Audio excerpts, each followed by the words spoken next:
Hello. So today in this video we will again continue introductory microeconomics book which is 12th class NCERT book of economics and इसमें हम लोग chapter third को जो है वो continue करेंगे जिसका टाइटल है मनी एंड बैंकिंग। तो chapter first and second already cover किया जा चुका है। माइक्रो इकोनॉमिक्स और बहुत सारे जो आपके 9th 10th और 11th के जो चैप्टर्स हैं वो सब कवर किए जा चुके हैं। तो अगर आपने उसको जाकर के नहीं देखा है तो आप जाकर के उसको देख सकते हो, उसके बाद आप कंटिन्यू करोगे तो it will be better for you. चलो फिलहाल इंट्रोडक्शन पे फोकस करते हैं। तो नीड ऑफ मनी की बात की जा रही है इसके इंट्रो में। मैं इसका थोड़ा सा कलर इसको लाइट कर लेता हूँ। हाँ, मतलब किसी भी इंडिविजुअल को क्यों चाहिए होते हैं पैसे, या फिर इकोनॉमी में पैसे क्यों चाहिए होते हैं। खास करके इकोनॉमी पे फोकस करेंगे हम लोग, इंडिविजुअल पे तो मैक्रो में फोकस कर रहे थे, माइक्रो में। ये मैक्रो इकोनॉमिक्स है तो हम लोग ओवरऑल फोकस करते हैं। तो इकोनॉमी में क्यों चाहिए पैसे, तो देखो क्या था ना कि पहले बार्टर सिस्टम हुआ करता था और इसी सिस्टम के बाद जो है मतलब एक तरह से नीड ऑफ मनी को जस्टिफाई करने की कोशिश की गई है इस चैप्टर में। बार्टर सिस्टम में क्या होता था कि आज भी देख सकते हो, ऐसा नहीं कि बार्टर सिस्टम पूरी तरह से एलिमिनेट हो गया, पहले ही होता था आज नहीं होता, नहीं। आज भी गांव वगैरह में आप देख सकते हो। होता क्या है पहले ये समझ लो। बार्टर सिस्टम, जब आप किसी भी चीज़ को मतलब चाहिए आपको, मान लो कि आपको क्लॉथ चाहिए और आपके पास वीट है, तो आप इसी गुड्स को मतलब जो गुड्स है उसका एक्सचेंज कर करके आप जब अपने नीड्स को पूरी करते हो, जब सोसाइटी जो है वो थ्रू एक्सचेंजेस ऑफ गुड्स अपने नीड्स को पूरी करती है, तो उस सिस्टम को हम लोग बार्टर सिस्टम कहते हैं। पुराने ज़माने में क्या था कि करेंसी नहीं थी ना, तो लोगों के पास जो था वही एक दूसरे से एक्सचेंज कर लेते थे। किसी के पास घी था तो वो वीट के बदले घी दे देता था, किसी के पास आपका वीट था तो वीट के बदले कुछ और ले लेता था दे करके। तो इस तरह से चीज़ें होती थी। तो ये आपका यहाँ पे जो मनी है उसके बिना ही आपके सारे इकोनॉमिक एक्सचेंजेस किए जाते थे बार्टर सिस्टम में। किसके थ्रू? गुड्स का एक्सचेंज करके, है ना। इसमें एक प्रॉब्लम क्रिएट हो जाती थी, उसको बोलते हैं हम लोग डबल कोइंसिडेंस ऑफ वांट। अब क्या है इसका मतलब, यानी कि जो वांट्स है ये दोनों साइड से सेम होना चाहिए। ये एक तरह का कोइंसिडेंस ही तो है कि दो लोगों की ज़रूरतें एक जैसी हो, मतलब एक दूसरे से पूरी हो जाए। कैसे, देखो पहले थोड़ा सा समझो। मान लो कि एक आदमी है जिसके पास क्या है कि राइस है। सपोज ए के पास राइस है और उसको चाहिए क्या? क्लॉथ्स, कपड़े चाहिए उसको। अब क्या है कि इसको ए को ढूंढना पड़ेगा एक ऐसे व्यक्ति को जिसके पास क्या हो, जिसको राइस चाहिए हो और जिसके पास कपड़े भी हो, क्लोथ्स भी हो। समझ रहे हो आप?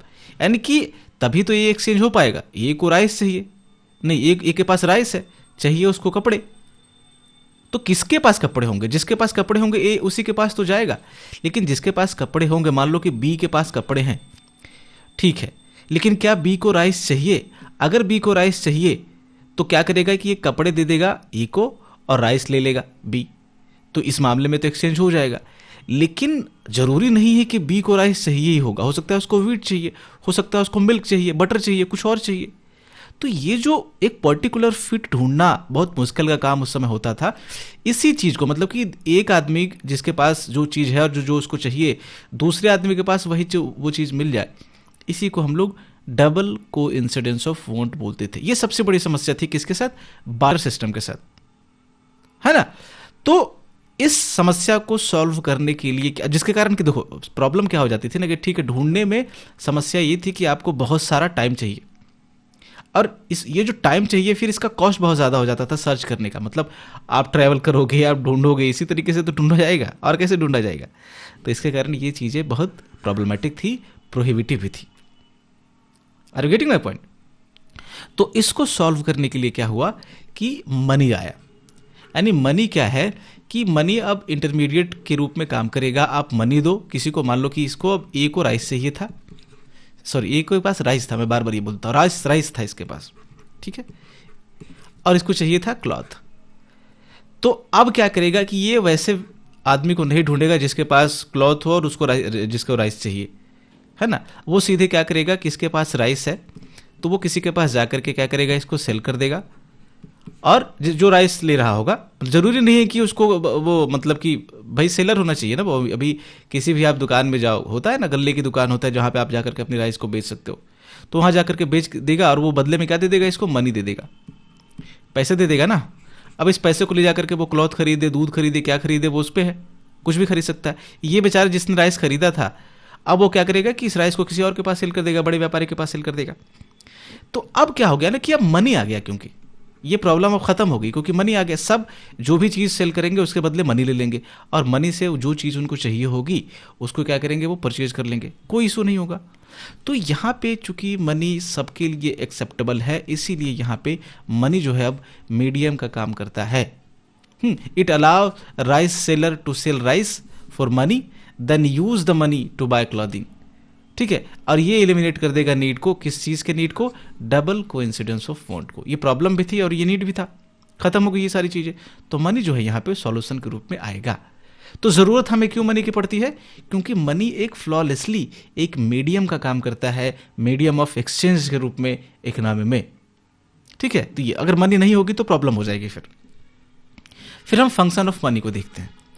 तो कुछ फंक्शन है इसके। सबसे पहला फंक्शन है, जो सबसे कोर फंक्शन है मनी का, वो है आपका मीडियम ऑफ एक्सचेंज। जो हमने देखा कि मनी जो है वो आपका कोई भी, जब आप इकोनॉमिक ट्रांजेक्शन करते हैं तो उस ट्रांजेक्शन में मनी का इस्तेमाल होता है। चाहे आपको कोई भी चीज़ चाहिए, बाय करो सेल करो, आप कोई चीज़ सेल भी करोगे तो बदले में क्या आप लोगे, मनी एक्सपेक्ट करोगे किसी से कि चलो भाई राइस सेल कर रहा हूँ या कपड़े सेल कर रहा हूँ, कोई भी चीज़ सेल कर रहा हूँ तो ठीक है, या कोई फॉर्म है वो कुछ सेल करेगी तो बदले में क्या लेगी, मनी लेगी। या आप क्या करोगे, कुछ भी बाय करने जाओगे तो बदले में क्या पे करोगे, मनी पे करोगे। So money is a primary medium of exchange in any economy, और ये इसका क्या है, प्राइमरी फंक्शन भी है। ठीक है, जितने सारे ट्रांजेक्शन होंगे मनी में नहीं इकोनॉमी में, वो आपका मनी के हेल्प से किए जाएंगे। बेनिफिट्स क्या है, तो ये आपका क्या है कि जो हाई कॉस्ट था किसको लेकर के, कि आप सूटेबल पर्सन ढूंढते थे बार्टर सिस्टम में ताकि वो एक्सचेंज हो पाए, जिसे जिसको राइस चाहिए और जिसके पास क्लॉथ भी हो, तो वो प्रॉब्लम यहाँ पे क्या होगी, एलिमिनेट हो गई, खत्म हो गई। चलो, दूसरा इसका फंक्शन क्या है कि ये यूनिट ऑफ अकाउंट है।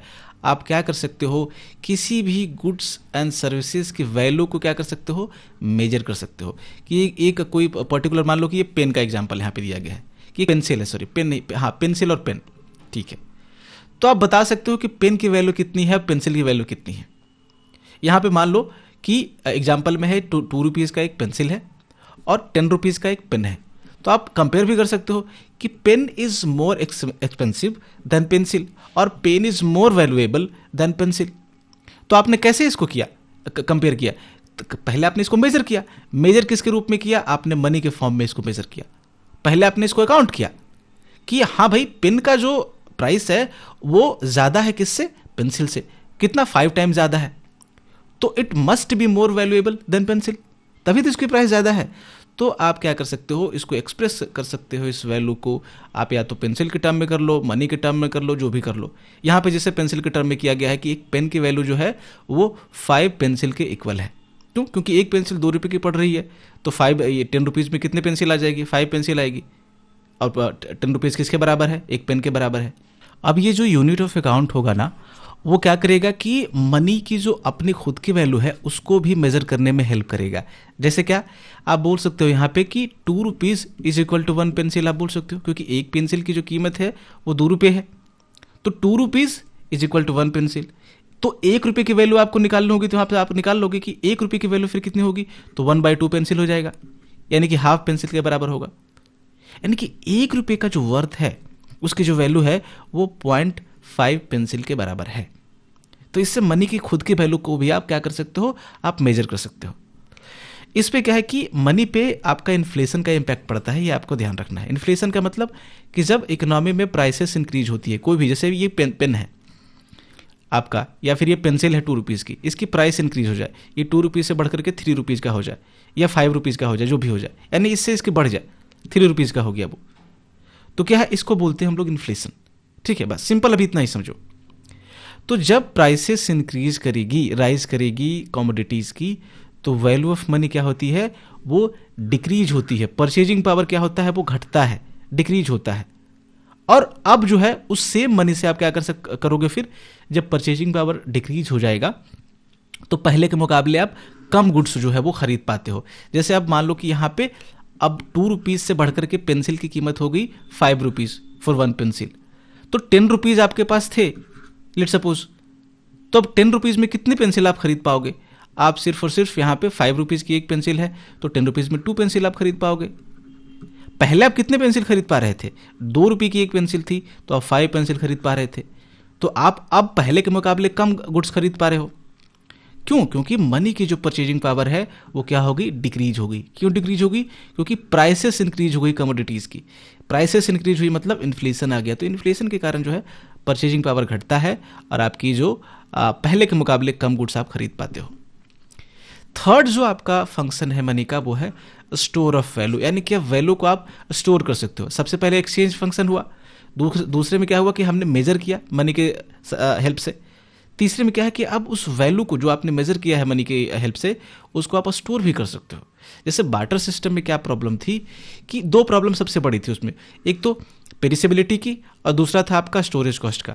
जैसे अगर किसी के पास ये राइस था तो राइस को अगर वो मनी अगर ट्रीट करना भी चाहे तो नहीं कर सकता था। क्यों? क्योंकि एक समय के बाद राइस खराब हो जाएगा। या किसी के पास सपोज करो टोमेटो है तो और जल्दी खराब होगा, किसी के पास मिल्क है तो और जल्दी वो पेरिसेबल होगा। ये खराब होना यानी कि पेरिसेबिलिटी, पेरिसेबल होना उसको बोलते हैं। तो उसके कारण क्या था कि ये बहुत आपका लंबे समय तक इसको स्टोर नहीं किया जा सकता था क्योंकि ये खराब हो जाएगा। अगर कोई चीज़ स्टोर कर भी लो आप, सपोज करो चलो राइस को थोड़ा 1-2 सालों के लिए स्टोर कर लो आप, तो लेकिन क्या अगर आप मूव करोगे कोई सामान खरीदने के लिए, मान लो कि कोई सामान है 1 लाख रुपए की, तो 1 लाख रुपए के वैल्यू का राइस आप सोचो कितना होगा। आप उसको सर पे ढो नहीं पाओगे, आपको गाड़ी से ढोना पड़ेगा। तो हर जगह लेकर के घूमते रहोगे उसको, नहीं कर पाओगे ना। तो स्टोर एक तो आपको करना पड़ेगा बहुत बड़ी मात्रा में और आप मूव भी नहीं कर सकते। स्टोरेज के लिए फिर आपको इंफ्रास्ट्रक्चर चाहिए, आपको स्पेस चाहिए, उसको बिल्ड करने के लिए फिर रिसोर्सेज चाहिए। तो कुल जमा ये बहुत मुश्किल का काम है। तो ये आपको प्रॉब्लम थी बार्टर सिस्टम में। लेकिन जब मनी आ गया तो उससे क्या फ़ायदा हुआ कि एक तो मनी पेरिसेबल नहीं है, आप उसको लंबे समय तक रख सकते हो।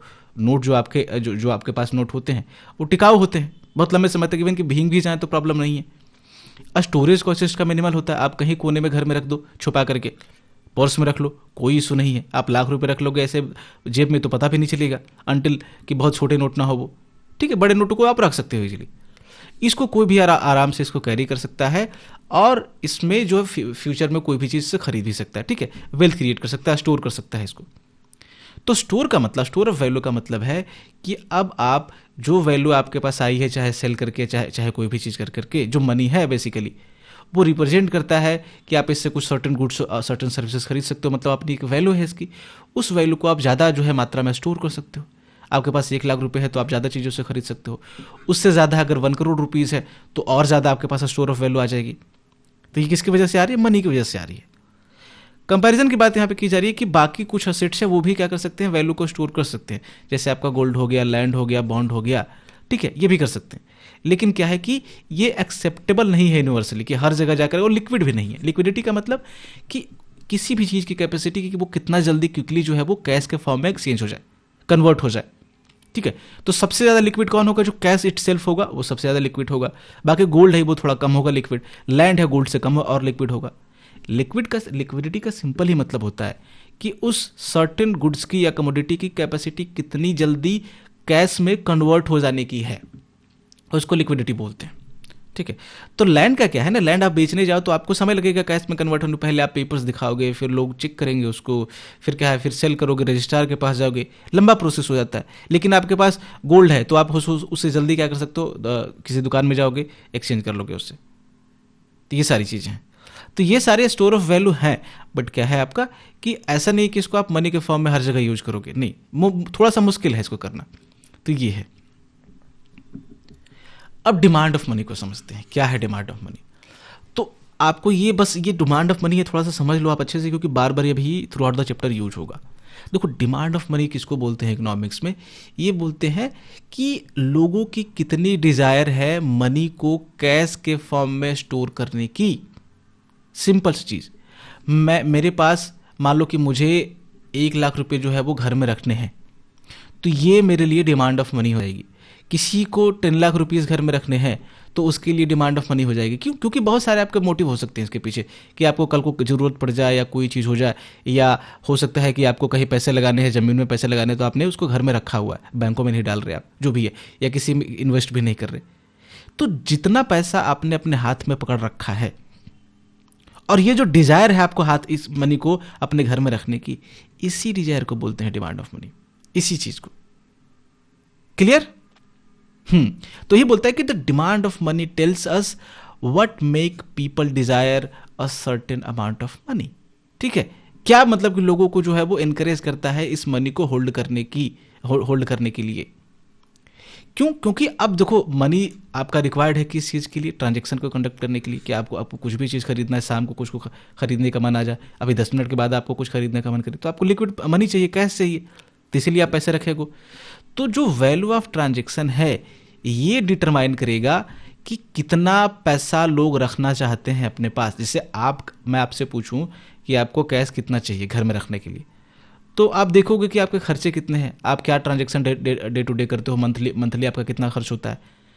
तो ये आपका जो वैल्यू ऑफ ट्रांजेक्शन बेसिकली होगा वो डिटरमाइन करेगा कि आपका डिमांड ऑफ मनी कितना है, लोग अपने पास कितना मनी रखना चाहते हैं।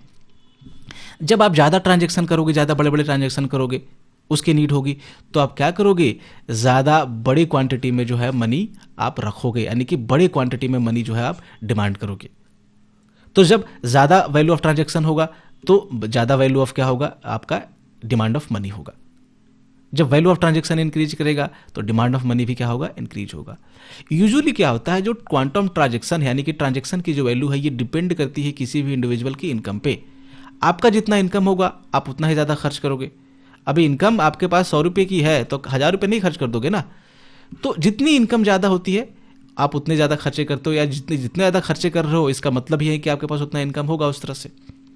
तो जब आपका इनकम इंक्रीज होता है तो उसके मतलब इनकम इंक्रीज होगा तो ट्रांजेक्शन इंक्रीज होगा, ट्रांजेक्शन इंक्रीज होगा तो मैंने क्या बोला कि डिमांड ऑफ मनी क्या होगी, वो इंक्रीज होगी, वो राइज होगी। As simple as that.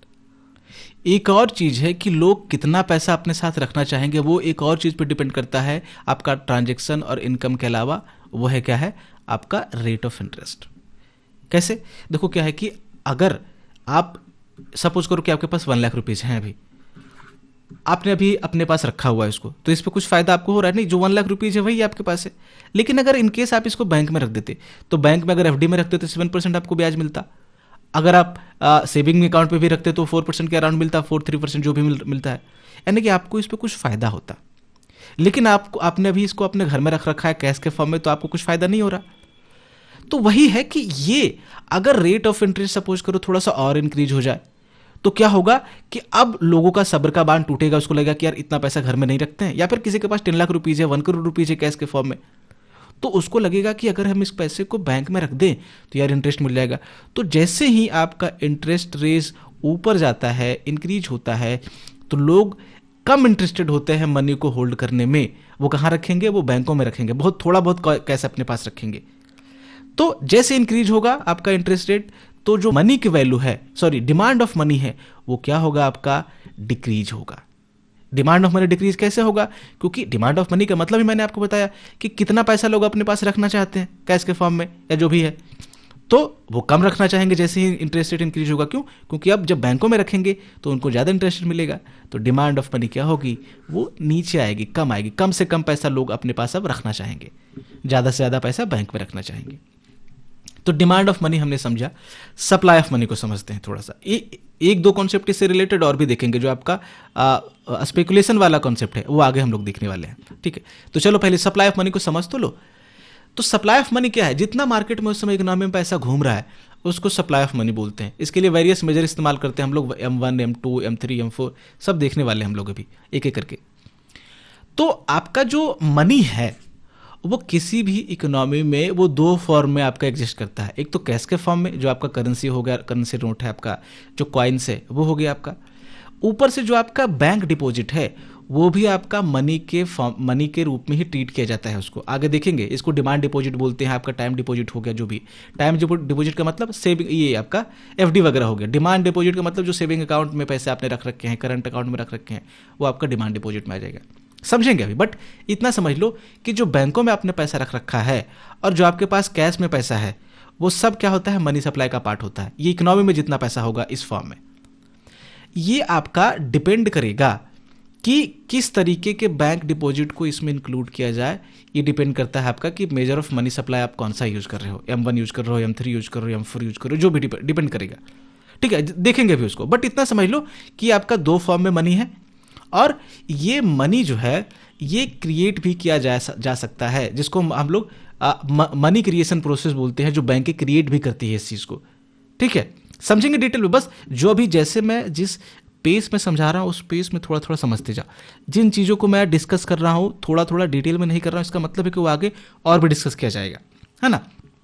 तो जिस पेस में मैं चल रहा हूँ बस चलो आप एक बार।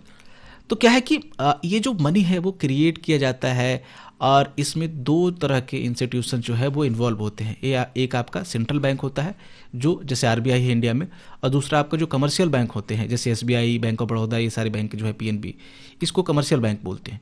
तो ये दो तरीके के इंस्टीट्यूशन इन्वॉल्व होते हैं इसमें। देखो कैसे, सबसे पहले समझ लो कि सेंट्रल बैंक इकोनॉमी में किस तरह से आपका काम करता है। हर कंट्री की जो है वो अपनी एक सेंट्रल बैंक होती है। इंडिया में कौन सा है ये सेंट्रल बैंक? इंडिया में है RBI, ये आपका सेंट्रल बैंक के रूप में काम करता है। ये आपका 1935 में इस्टेब्लिश हुआ था, और इसके जो कोर फंक्शन है वो क्या है? सबसे पहला फंक्शन है कि ये आपका जो करेंसी नोट्स हैं ये सबको कौन इशू करता है? वो RBI इशू करता है। कॉइन्स को इशू करता है आपका गवर्नमेंट इशू करती है, इंडियन गवर्नमेंट, बट जो आपके नोट्स हैं अदर देन 1 रुपीज़ वो आपका RBI जो है इशू करेगा। ये फिर तो आपका करेंसी नोटिस ने इशू किया। दूसरा फंक्शन है कि ये मनी सप्लाई को इकोनॉमी में कंट्रोल करता है, जिस मनी सप्लाई को हम लोग देख रहे हैं और भी देखेंगे, ये पूरा डिटेल में एग्जांपल से इसको समझेंगे। बस इतना समझ लो कि ये जो मनी सप्लाई अभी आगे जाकर के जो समझने वाले हैं हम लोग, उसको कौन कंट्रोल करेगा? वो RBI कंट्रोल करेगा यहाँ पे। और इसके तरीके क्या होंगे? बहुत सारे टूल्स इस्तेमाल करते हैं RBI, जिसको हम लोग क्वांटिटेटिव या क्वालिटेटिव टूल बोलते हैं, जिसको मॉनेटरी पॉलिसी का टूल भी बोला जाता है। जैसे बैंक रेट हो गया, आपका CRR हो गया, ओपन मार्केट ऑपरेशन हो गया, ये सारी चीज़ें। तो RBI controls money supply in the economy. उसके बाद ये गवर्नमेंट के बैंकर के रूप में काम करता है। ये गवर्नमेंट की तरफ से क्या करता है कि मनी को प्रिंट भी करता है। ये गवर्नमेंट की तरफ से क्या करता है कि उसके बॉन्ड को सेल करता है, खरीदता है, ओपन मार्केट ऑपरेशन में उसको हम लोग देखेंगे। तो ये गवर्नमेंट का बैंकर है बेसिकली। कस्टोडियन है ये किस चीज़ का? फॉरेन एक्सचेंज रिजर्व, जो फॉरेक्स रिजर्व होता है अपनी कंट्री में। जैसे आप इंडिया जो है एक्सपोर्ट करता है तो उसको बदले में डॉलर मिलता है ना। तो इसको कौन सहेज करके रखता है? ये RBI सहेज करके रखेगा। तो यहाँ पे वो इवन कि वो जो एक्सचेंज रेट है उसको मैनेज भी करता है बीच बीच में। तो ये कस्टोडियन है आपका फॉरेक्स रिजर्व का। उसके बाद ये बैंकर है किसका? जो बाकी बैंक हैं, जो कमर्शियल बैंकिंग सिस्टम है इंडिया में, जो आप SBI देखते हो, PNB देखते हो, उसके बैंकर के रूप में भी काम करता है। गवर्नमेंट के बैंकर के रूप में भी काम करेगा, और जो बाकी बैंकिंग सिस्टम है इंडिया में, जो बाकी बैंक है कमर्शियल बैंक, उसके बैंकर के रूप में भी काम करेगा। जैसे ज़रूरत जब इसको पड़ेगा तो लोन, जैसे बैंक का काम क्या होता है? आपका बैंक आपके लिए क्या करेगा? आपको लोन देगा। आप सपोज SBI के कस्टमर हो तो आपको लोन की ज़रूरत पड़ती होगी, होम लोन चाहिए, कार लोन चाहिए, तो SBI के पास दौड़ करके जाते होगे। ठीक है, SBI आपको लोन देता होगा, फिर आप चीज़ें खरीदते होगे। उसी तरीके से अगर इकोनॉमी में बैंकों को भी लोन की ज़रूरत पड़ जाए, मान लो SBI को ही लोन की ज़रूरत पड़ जाए, तो किसके पास जाएगा? वो RBI के पास जाएगा। RBI का मतलब सेंट्रल बैंक के पास जाएगा उस कंट्री के, तो उसको लोन देगी। तो यानी कि इसके लिए अब SBI का बैंकर कौन है? RBI। तो इसके लिए काम करता है। ये फंक्शन है आपके RBI के। कमर्शियल बैंक्स क्या होते हैं? ये जो अदर देन बाकी जो बैंक्स हैं RBI में, ये इकोनॉमी में, RBI के अलावा SBI हो गया, आपका PNB हो गया, सेंट्रल बैंक ऑफ इंडिया, मतलब वो भी है, वो सेंट्रल बैंक और ये सेंट्रल बैंक कंफ्यूज मत करना। सेंट्रल बैंक का मतलब कंट्री का सेंट्रल बैंक, और वो नाम वाला सेंट्रल बैंक नहीं। ठीक है, तो ये सारे बैंक आपके ये कमर्शियल बैंक में बैंकिंग सिस्टम में आएंगे। ये क्या करते हैं? आपका लोगों से डिपॉजिट लेते हैं। जैसे आपके पास कुछ पैसा है, आपके पास सपोज वही 1 लाख रुपीज़ था या 10 लाख रुपीज़ था, तो आपको लगा कि यार इंटरेस्ट मिलेगा, चलो घर में क्यों रखते हैं पैसा, बैंकों में रखते हैं। तो आप क्या करोगे? जाकर के बैंक में इसको डिपॉजिट कर दोगे, तो आपसे बैंक डिपॉजिट ले लेगी, तो आपको इस पे बैंक क्या करेगी? इंटरेस्ट देगी। मान लो 4% का इंटरेस्ट दे रही है, सेविंग अकाउंट पे आपने रखा है, तो FD में रखा है तो 7% पे, तो 7% कहाँ से लाएगी बैंक?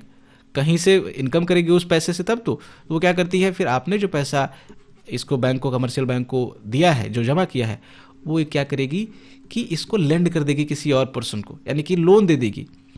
और उसके बाद ये क्या होगा कि उस पर इंटरेस्ट रेट चार्ज करेगी किसी भी अनदर पर्सन। सपोज करो किसी को आपने 1 लाख रुपए दिए, बैंक को जमा कर दिया आपने अपने अकाउंट में, आप बाद में निकालोगे इसको, तो इसको बैंक ने क्या किया, किसी अनदर पर्सन को होम लोन के रूप में दे दिया, उस पर 10% का चार्ज ले रहा है, ये आपको दे रहा है कितना? 7%। तो बीच का इसका 3% का इसका जो डिफरेंस है इसका इनकम हो जाएगा। आपका भी काम चल गया, आपको इंटरेस्ट मिल गया, बैंकों का भी काम चल रहा है इस पर। तो इसी को स्प्रेड बोलते हैं। स्प्रेड का मतलब कि the interest rate paid by banks to depositor is lower than rate charge from borrowers. यानी कि अगर आपने पैसा जमा किया 1 लाख रुपीज तो आपको कितना दे रही है, 7%। अगर आपने एफडी में रख रखा है, थोड़ा सा कम ही मिलता है इससे, तो 6% के आसपास मिलता है। बैंक ने जिसको पैसा दिया, ये आप हो गए डिपोजिटर बैंक के लिए। बैंक ने जिसको पैसा दिया हो गया बैंक का लेंडर, है ना। तो इसको होम लोन मान लो दिया, तो इससे 10% चार्ज करेगा। तो कितना डिफरेंस आया, इससे ज्यादा ले रहा है, आपको कम मिल रहा है, तो 10% जो डिफरेंस हुआ उसी को क्या बोलते हैं हम लोग, स्प्रेड बोलते हैं। ठीक है, तो ये है आपका। तो difference between this two type of interest rate called spread. और ये क्या होता है आपका, बैंक का प्रॉफिट होता है। यही तो 3 रुपया जो है बैंक बीच में 3% जो है वो कमा रहा है, और उससे बाकी जो अपना जो सारा जो एक्टिविटी है वो मेंटेन करता है, डे टू डे जो चीज़ होती है। तो यहाँ पे क्या करेंगे कि हम मनी सप्लाई पे जो कि फोकस कर रहे हैं, मनी सप्लाई को डिस्कस कर रहे हैं ना। तो यहाँ पे जो करेंसी इशू करने का फंक्शन है बैंकों का, चाहे वो आरबीआई का हो या फिर मनी क्रिएट करने का जो प्रोसीजर है आपका कमर्शियल बैंक का, वो इस फंक्शन पे हम लोग ज़्यादा फोकस करेंगे। यहाँ पे क्या होता है कि जो करेंसी इशू होता है वो किसके द्वारा होता है, सेंट्रल बैंक के द्वारा होता है, आरबीआई के द्वारा होता है। और जो कि ये जब एक बारी आरबीआई करेंसी इशू कर देगी तो करेंसी कहाँ जाएगा, या तो लोगों के पास जाएगा या फिर बैंक के पास रहेगा। वो लोग जैसे आरबीआई इशू करके इकोनॉमी में उसको डाल देगी, इकोनॉमी में लोग उसको खरीदेंगे चीज़ें, फिर लोग बैंकों में पैसा जमा करेंगे। तो ये 2 ही लोगों के पास रहेगा, चाहे पब्लिक के पास रहेगा, चाहे इंस्टीट्यूशन जो है कमर्शियल बैंक वगैरह उसके पास रहेगा। इसीलिए ये जो करेंसी इशू की गई है इसको हम लोग बोलते हैं, कुछ कुछ नाम से जानते हैं, नाम खाली आप देख लो। हाई पावर्ड मनी बोलते हैं, या फिर इसको रिजर्व मनी बोलते हैं, या फिर मॉनेटरी बेस बोलते हैं। क्यों? क्योंकि ये आपका बेसिस होता है, एक बेस होता है किस चीज़ का, क्रेडिट क्रिएशन का। इसी के बेस पे मान लो कि 100 रुपये आरबीआई ने प्रिंट किया और इसको इकोनॉमी में डाल दिया, तो ये 100 रुपये के बेस पे आगे जो फर्दर है वो इससे ज़्यादा रुपये जो है वो क्रिएट किए जाएंगे, आपका क्रेडिट क्रिएशन होगा। जैसे अभी एग्जाम्पल में लोग देखेंगे कि 100 रुपये के दम पे कैसे इसको 500 रुपया बना दिया जाएगा। एक तरीका है जिसको हम लोग बोलते हैं मनी मल्टीप्लायर। मनी मल्टीप्लायर नहीं है, वो जादू है, जादू। 100 रुपये का पैसा 500 रुपये बन जाएगा उससे। पैसा 100 रुपया ही है, लेकिन लगेगा इकोनॉमी में देखने में कि वो 500 रुपीज़ है। तो इसको क्रेडिट क्रिएशन बोलेंगे। ये सेंट्रल बैंक के द्वारा, ये आपका जो कमर्शियल बैंक है ये सारे तरीके अपनाएंगे, तो समझेंगे। इतना बस आप समझ लो कि ये जो आपका सेंट्रल बैंक है वो जो आपका करेंसी इशू करती है उसको हम लोग high powered money, reserve money या फिर मॉनेटरी बेस बोलते हैं, जो किसके पास होता है, पब्लिक या फिर कमर्शियल बैंक के पास होता है, उसके हाथ में ये पैसा होता है। और यही आपका क्रेडिट क्रिएशन के आपका बेस के रूप में काम करेगा। बस। तो अब ये जो प्रोसीजर है कमर्शियल बैंक पे वापस से आ जाते हैं। ये जो प्रोसीजर है या प्रोसेस है कि ये डिपॉजिट करती है या लोन देती है, मतलब डिपॉजिट लेती है लोगों से जो पैसा है उसके पास सरप्लस, और किसी को और लोन में आपको सप्लाई कर देती है। तो इसको अगर थोड़ा सा मैं और अच्छे से समझाऊँ, या चैप्टर जो समझा रहा है वो एक स्टोरी के माध्यम से जो है वो और इजी वे में समझाता है। देखो, इसी के बेस पे हम लोग क्रेडिट क्रिएशन को भी समझेंगे आराम से। पहले इस स्टोरी को आप समझो। एक मान लो गाँव है, गांव में एक लाला है, गोल्ड स्मिथ है, सुनार जिसको आप बोलते हो। तो लाला क्या है कि वो पहले इतना होगा कि लाला है उस गांव में, ठीक है। अब क्या है कि इस गांव में लोग अभी फिलहाल गोल्ड और बाकी जो प्रीशियस मेटल है उसको यूज करते हैं किसके फॉर्म में, ट्रांजेक्शन के लिए, मतलब गुड्स एंड सर्विसेज को खरीदने के लिए आपका गोल्ड एंड बाकी जो मेटल का यूज करते हैं, यानी कि एक तरह से मनी का काम कर रहा है यहाँ पे, है ना। तो these metal were acting as money.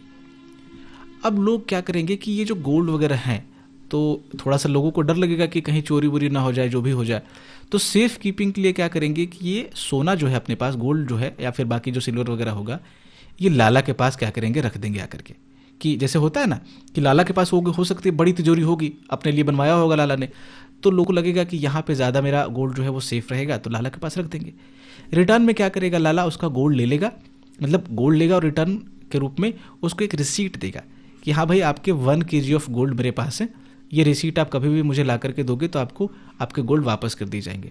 और बदले में आपका कुछ फीस वगैरह लाला जो है वो लेगा कि आप सेफ कीपिंग के लिए कुछ फीस आप दे दोगे, तभी तो मेरा भी फायदा चलेगा, है ना। जैसे आप सोना रखते हो ना बैंकों में जाकर के लॉकर में, उसी तरीके से कुछ समझ लो। ओवर द टाइम क्या होगा कि जो पेपर रिसीट लाला ने दिए हैं कि 1 kg के बदले एक पेपर रिसीट दे दिया लिख करके कि 1 kg गोल्ड है आपका, कोई इशू नहीं है, तो वो क्या करेगा कि इस गांव की जो इकोनॉमी में है वो एज अ मनी सर्कुलेट होना शुरू होगा। जैसे आप बहुत लोगों के पास जो है वो रिसीट है, लगभग सबके पास, क्योंकि सबके पास सोना है, तभी तो वो पहले खरीद रहे होंगे गुड्स एंड सर्विसेज यहाँ पे गांव में। तो सब ने क्या किया, अब लगभग लाला के पास सोना रख दिया, बदले में रिसीट ले लिया है। तो अब जब वो परचेज करेंगे, मान लो किसी ने वीट परचेज किया, तो वो गोल्ड अब नहीं देंगे, गोल्ड तो लाला के पास रखा हुआ, उसके पास क्या है, रसीद है, तो रसीद ही दे देंगे, देखो मेरे पास इतना सोना था, अब आप ये रसीद ही ले लो। क्योंकि अगर मैं आपको रसीद दे रहा हूं, इसका मतलब है कि आप लाला के पास जाकर के वो सोना निकाल सकते हो मेरे नाम पे, क्योंकि रसीद अब आपको दे दी मैंने। तो ये एक तरह से मनी के फॉर्म में जो है वो आपका काम करने लगेगा। कौन? ये रिसीट। यानी someone would pay by giving a paper receipt issued by lala, यानी कि लाला पेपर रिसीट इशू जो किया उसने, वो जो है वो उसको एक्सचेंज कर करके लोग आपस में धंधा करने लगेंगे या फिर खरीद बिक्री जो है वो करने लगेंगे। यानी कि receipt started as acting money. ठीक है, मनी के रूप में ये एक्ट करना शुरू कर देगा। क्यों? क्योंकि अब गांव में सारे लोग इसको एक्सेप्ट कर रहे हैं। किसके रूप में? मीडियम ऑफ एक्सचेंज के रूप में। इसी तरीके से क्या होता है, वो मनी का एवोल्यूशन होता है। बैंकों के पास या आरबीआई के पास भी सोना पड़ा हुआ है, उसके एवज में क्या करती है, कुछ रिसीट एक तरह से प्रिंट करती है। यानी रिसीट को हम अगर मनी मान लें तो मनी को वो प्रिंट करती है। क्यों? क्योंकि उसके पास कुछ ऑलरेडी पड़ा हुआ है और लोगों को बीच में क्या हो जाता है, वो एक्सेप्टेबल होता है और वो इकोनॉमी में घूमता रहता है वो पैसा। तो लाला की स्टोरी ये है। फिर लाला ने सपोज किया कि आप क्रेडिट क्रिएशन को थोड़ा सा समझते हैं। लाला के पास मान लो कि टोटल जो लोगों का गोल्ड है वो 100 kg है, तो इसके एवज में लाला ने क्या किया होंगे, 100 kg का रिसीट भी अपने लाला ने दिया होगा। यानी मान लो कि 100 लोगों ने 1 kg ऑफ गोल्ड सबने जमा किया, यानी टोटल 100 kg ऑफ गोल्ड हुआ, तो सबको 1-1 kg का रिसीट लाला ने दिया होगा। अब मानो कि रामू आता है लाला के पास, वो लाला को बोलता है कि लाला मुझको चाहिए, आपका लोन चाहिए, 25 kg गोल्ड का लोन चाहिए मुझे, कि मुझे 25 kg गोल्ड आप दे दो। अब समझो कि ये जो 100 kg ऑफ गोल्ड है ये तो किसी और के है ना, लाला के तो है नहीं। लाला तो बस क्या है, उसका कस्टोडियन है, उसको सुरक्षित रख रहा है बस वो लोगों के बिहाफ पे। लेकिन लाला यहाँ पे दिमाग लगा, लाला तो लाला है, तो लाला ने सोचेगा कि यार सारे लोग तो एक बार में पैसे निकालने आने, मतलब ये गोल्ड निकालने तो आ नहीं रहे मुझसे। अब मान लो कि कल को या अगले 1 महीने में 10 लोग आते होंगे गोल्ड निकालने के लिए, तो 10 kg गोल्ड लेकर जाएंगे अपना, वो बाकी 90 kg रहेगा। तो ये जब रामू आएगा 25 kg ऑफ गोल्ड लेने, तो लगेगा यार कुछ प्रॉफिट कमा लिया जाए रामू से।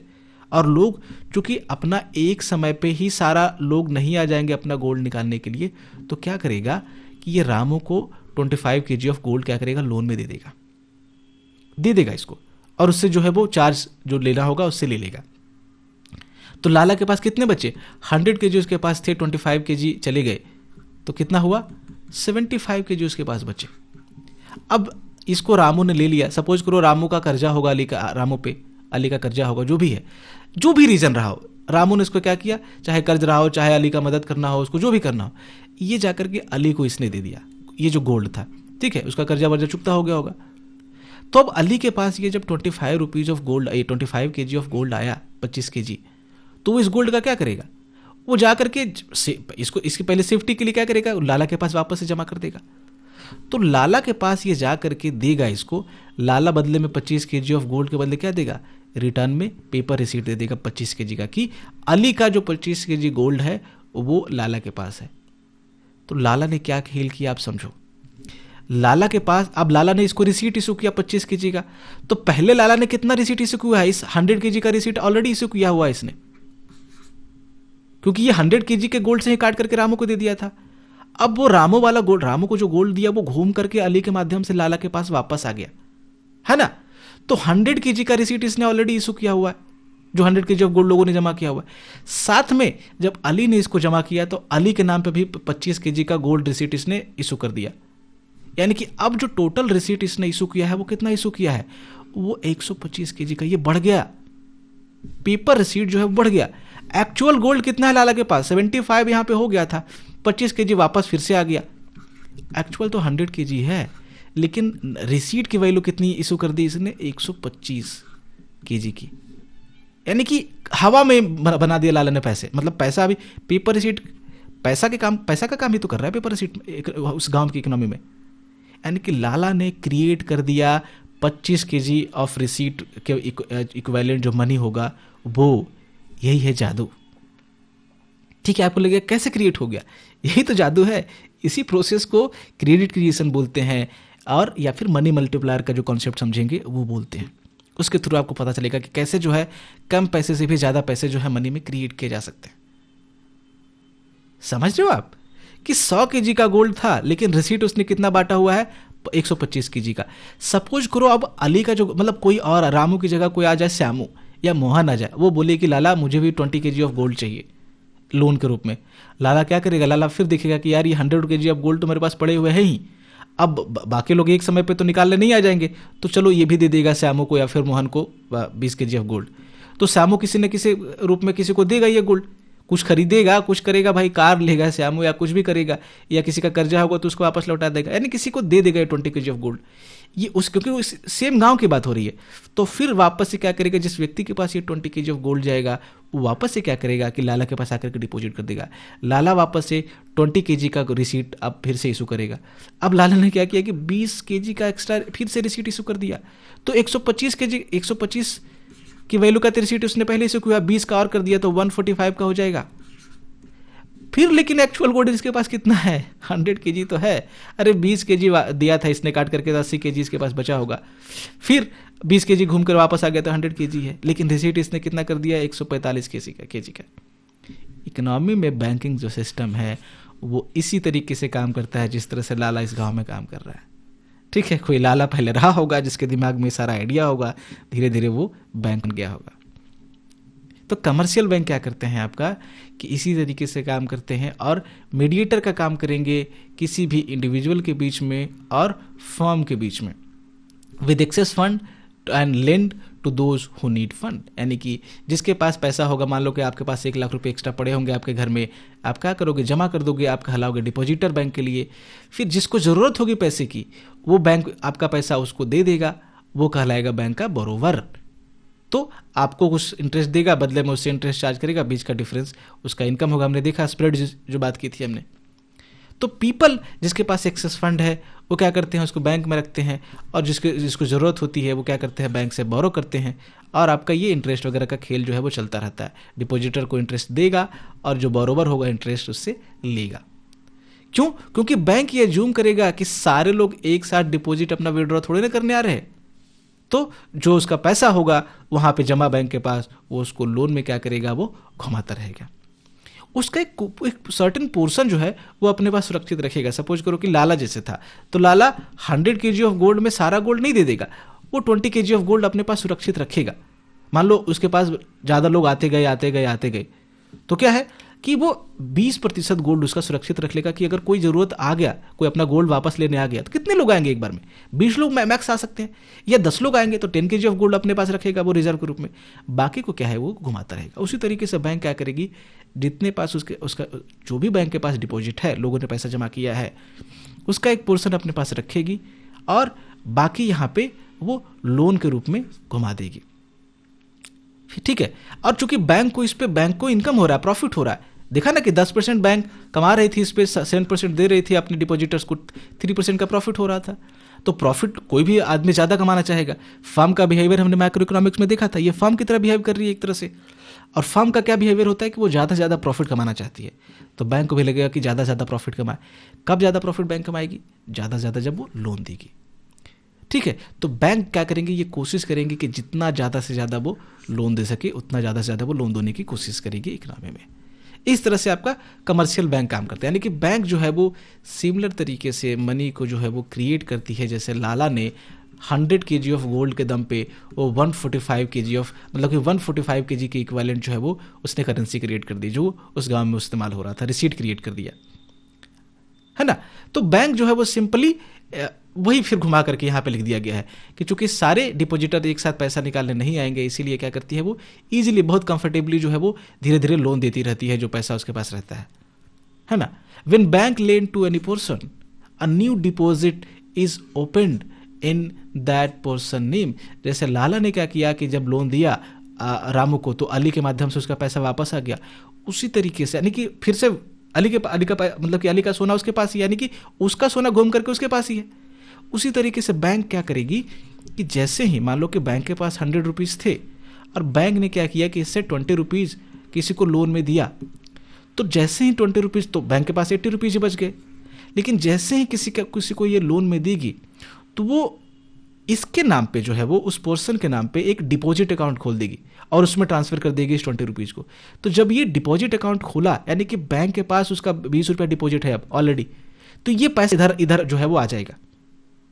डिपॉजिट का मतलब क्या है कि अब ये मान लो कि बैंक ने ए को क्या किया कि लोन दिया, तो अब ए के नाम पे क्या होगा कि डिपॉजिट अकाउंट खोल दिया जाएगा। यानी अब ए का पैसा, ए का डिपॉजिट उस बैंक में है, ए जो है कभी भी उस पैसे को निकाल सकता है क्योंकि उसने लोन लिया है, जरूरत पड़ेगा तो निकालेगा वो। लेकिन इतना समझ लो ना, अगर इसको भी ना समझे हम ए वाले कॉन्सेप्ट को, तो जो भी अब एक ही बैंक है मान लो इकोनॉमी में, तो कोई भी पैसा ले ये जाकर के खर्च करेगा, फिर जिसको भी खर्च करेगा उसके पास एक्स्ट्रा सरप्लस आएगा, वो वापस से क्या करेगा, इसी बैंक में तो डाल देगा करके, तो घूम फिर करके पैसा जो है वो इसी बैंक में आ जाएगा। तो इस केस में हमने देखा कि ये जो और डिपॉजिट अकाउंट की बात भी यहाँ पे हो रही है कि इसके नाम पे एक नया डिपॉजिट अकाउंट हो जाएगा। इस केस से क्या होगा कि अब देखो टोटल मनी यहाँ पे 80-20 फिर से यहाँ पे 100 हो जाएगा। ठीक है, तो फिर से वापस से 100 आ गया इसके पास, बैंक के पास, फिर क्या करेगी, किसी को लोन में दे देगी, जैसे लाला ने किया था सेम वे में। यानी कि अब मनी सप्लाई इस तरह से क्या होगी, इंक्रीज हो जाएगी, है ना। तो मनी सप्लाई का वो कितना हो जाएगा यहाँ पे और इंक्रीज होकर के कितना होगा, पहले जितना ओल्ड डिपॉजिट था वो 100 तो नहीं, 100 तो टोटल कैश रहेगा ही रहेगा। एक क्या होगा कि 100 पहले का डिपॉजिट था जो लोगों ने डिपॉजिट किया, जैसे लाला के पास 100 kg ऑफ गोल्ड था पहले का, अब लाला ने नया इशू रिसीट किया, मतलब रिसीट इशू किया 20 kg का, तो टोटल कितना हो गया था 125, मतलब 125 हो गया था 100 ही उसके पास, लेकिन रिसीट कितना का हो गया 125 का। उसी तरीके से आपका जो बैंक के पास ओल्ड डिपॉजिट होगा, सपोज 100 रुपीज़ पहले किसके बैंक के पास होगा, तो वो, और जो न्यू डिपॉजिट यहाँ पे हुआ 20 रुपीज़ का, ये यहाँ पे 120 हो जाएगा, लेकिन एक्चुअल बैंक के पास कितना है 100 रुपीज़ ही है। तो इस तरह से जो है आपका बैंकिंग सिस्टम में भी मनी को क्रिएट किया जाता है। गेटिंग माई पॉइंट, ये सारी चीज़ें होगी। अब हम लोग बैंक की बैलेंस शीट के बारे में थोड़ा सा डिस्कस कर लेते हैं। ये जो कॉमर्स के अगर कोई स्टूडेंट होंगे तो उनको और अच्छे से समझ में आएगा ये, क्योंकि वो लोग ये करते रहते हैं। अज्यूम करो कि मान लो कि कोई भी कंट्री में या हमारी कंट्री में इकोनॉमी में एक ही बैंक है, तो उसका बैलेंस शीट जो है वो किस तरीके से होगा वो देखो। बैलेंस शीट पहले होता क्या है वो तो समझो। बैलेंस शीट एक तरीके का रिकॉर्ड है, किस चीज़ का रिकॉर्ड, असेट और लायबिलिटी का। ठीक है, असेट क्या होता है, असेट मतलब जो भी आपके पास एक तरह से पूंजी है, कैपिटल है, यानी कि जो आपका है बेसिकली, या किसी को दे रखा है आपने तो वो आपको वापस कर देगा। अभी देखेंगे इसका डेफिनेशन थोड़ा सा देख लेंगे। ठीक है, तो असेट और लायबिलिटी, लायबिलिटी का मतलब जो आपने, मतलब आपके पास अगर कोई कर्ज है तो आपके लिए क्या है, लायबिलिटी, यानी कि डेट है अगर, तो वो लायबिलिटी हो गया। तो जितने भी असेट हैं बैंक के पास और जितनी भी लायबिलिटीज है, इसको रिकॉर्ड किया जाएगा जिस इंस्ट्रूमेंट में, उसको क्या बोलते हैं, बैलेंस शीट बोलते हैं। जो कन्वेंशनल ट्रेडिशनली जो चलता रहा है कि असेट को किधर रिकॉर्ड किया जाता है, वो लेफ्ट हैंड साइड पर रिकॉर्ड, जैसे इस तरह से होगा बैलेंस शीट। ये देखो यहाँ पे ऊपर इधर असेट हो जाएगा, इधर आपका लायबिलिटी होगा। तो लेफ्ट हैंड साइड पे क्या करेंगे कि असेट को लिखेंगे, और राइट हैंड साइड पे इस तरफ क्या करेंगे, लायबिलिटी को जो है वो रिकॉर्ड करेंगे कि असेट 100 रुपये है, आपके लायबिलिटी कितने हैं, इस तरह से लिख देंगे आप वहाँ पे। अकाउंटिंग का एक देखो रूल है, वही मैंने बोला कि जो कॉमर्स के होंगे बिल्कुल रिलेट कर लेंगे वो उससे। तो अकाउंटिंग का रूल क्या है कि जो बैलेंस शीट है वो हमेशा क्या होना चाहिए, इक्वल होना चाहिए, दोनों तरफ वाली जो बोथ साइड है, यानी कि असेट जो आपका है, असेट साइड इक्वल होना चाहिए लायबिलिटी साइड के। ठीक है, तो टोटल असेट इक्वल टू यहाँ पे टोटल क्या होगा, लायबिलिटी होना चाहिए ही चाहिए, ये रूल ही है। बाकी अगर नहीं होगा तो फिर उसको एडजस्ट किया जाएगा या कैरी फॉरवर्ड जो भी है वो, उसमें हम लोग को नहीं जाना। असेट क्या होता है, असेट का मतलब है कि जो फर्म है या जो बैंक है वो ऑन करती है, यानी कि वो क्लेम कर सकती है उस चीज़ को अगर किसी को दिया हुआ है उसने। तो जैसे बैंक के लिए एसेट क्या है, यहाँ पे चूंकि हम बैंक का एग्जांपल देख रहे हैं, तो जो लोन देती है वो दूसरों को, जो बोरोवर्स को इसने लोन दिया है, वो क्या कर सकती है, मांग सकती है वापस। जैसे अगर जिसको कार लोन दिया है या होम लोन दिया है, तो एक समय के बाद वो पैसा वापस लौटाएगी ना बैंक को। क्यों, क्योंकि वो बैंक का एसेट था। ठीक है, वो बैंक का पैसा वो कर रहा था, वो जो बोरोवर था। तो जो भी है, जो क्लेम कर सकती है बैंक वापस से उस चीज़ को, उसको क्या बोलेंगे हम लोग, असेट बोलेंगे। जैसे लोन का यहाँ पे हमने एग्जांपल लिया। इसके बाद क्या है, जो रिजर्व होंगे यहाँ पे, वो भी क्या होगा, बैंक का असेट होगा।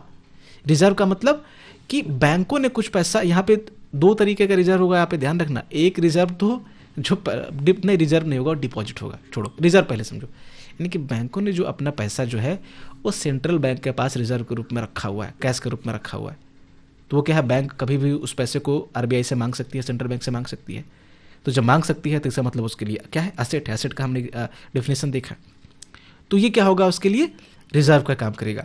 ये जो रिजर्व होगा जो आरबीआई के पास बैंक रखेंगे, जरूरी नहीं है कि सारा कैश हो, वो कैश के रूप में भी रखेंगे थोड़ा बहुत, और वो कुछ फाइनेंशियल इंस्ट्रूमेंट के रूप में भी रख सकते हैं, जैसे बॉन्ड हो गया, आपका ट्रेजरी बिल हो गया, इसके रूप में भी आप ये बैंक जो है वो आरबीआई के पास रखेंगे। जैसे कुछ इन्वेस्टमेंट करते हैं ना आप, कि आपके पास कुछ कैश भी है, कुछ आपने कुछ इन्वेस्टमेंट वगैरह कर रखा है, बॉन्ड शेयर वगैरह खरीद रखा है, तो उस शेयर के आपके पास पेपर होंगे। तो उसी तरीके से बैंक भी क्या करती है, कुछ इन्वेस्टमेंट करती है। मान लो कि बैंक ने शेयर वगैरह कुछ खरीद लिए, तो उसके पेपर्स होंगे। तो दोनों फॉर्म में जो है आरबीआई के पास कुछ कुछ जो है वो आपका रिजर्व के रूप में यहाँ पे रख देती है कि ये आप संभाल कर रखो, थोड़ा बहुत इंटरेस्ट दोगे तो आप चलेगा, है ना। ये पेन को क्या हो गया यार, हाँ चलो ठीक हो गया ये। तो ये जो रिजर्व है वो सिमिलर होता है जैसे हम लोग डिपॉजिट करते हैं बैंक में, उसी तरीके से होता है। जैसे आपने जो डिपॉजिट किया है अपना 1 लाख रुपये, सपोज किसी ने डिपॉजिट किया अपना एक्स्ट्रा, तो वो उसके लिए रिजर्व है जिसने डिपॉजिट किया है एक तरह से। लेकिन और बैंक भी कहीं डिपॉजिट कर रही है तो वो बैंक के लिए रिजर्व है।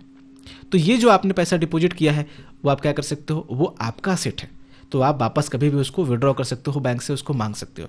उसी तरीके से बैंक ने जो डिपॉजिट किया है उसको रिजर्व बोलते हैं। कहाँ डिपॉजिट किया, आरबीआई के पास डिपॉजिट किया है ना। तो वो क्या कर सकती है, वो बैंक का असेट है, लेकिन उसको क्या बोलेंगे, रिजर्व बोलेंगे। तो अगर टोटल असेट निकालना हो बैंक का तो क्या करेंगे, जो आपका लोन होगा और जो आपका रिजर्व होगा, यही दो है ना। देखो हमने देखा कि पहला सेट आपका लोन था, दूसरा सेट क्या है, आपका रिजर्व है।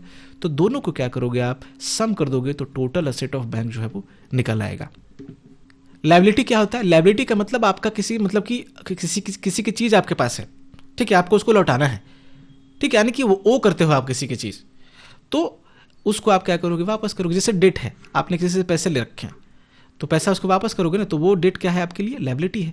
तो बैंक के लिए क्या होता है लायबिलिटी, बैंक ने किसका पैसा ले रखा है, आपका पैसा ले रखा है, जो डिपॉजिटर का पैसा है वो आप जो है वो रखा हुआ है।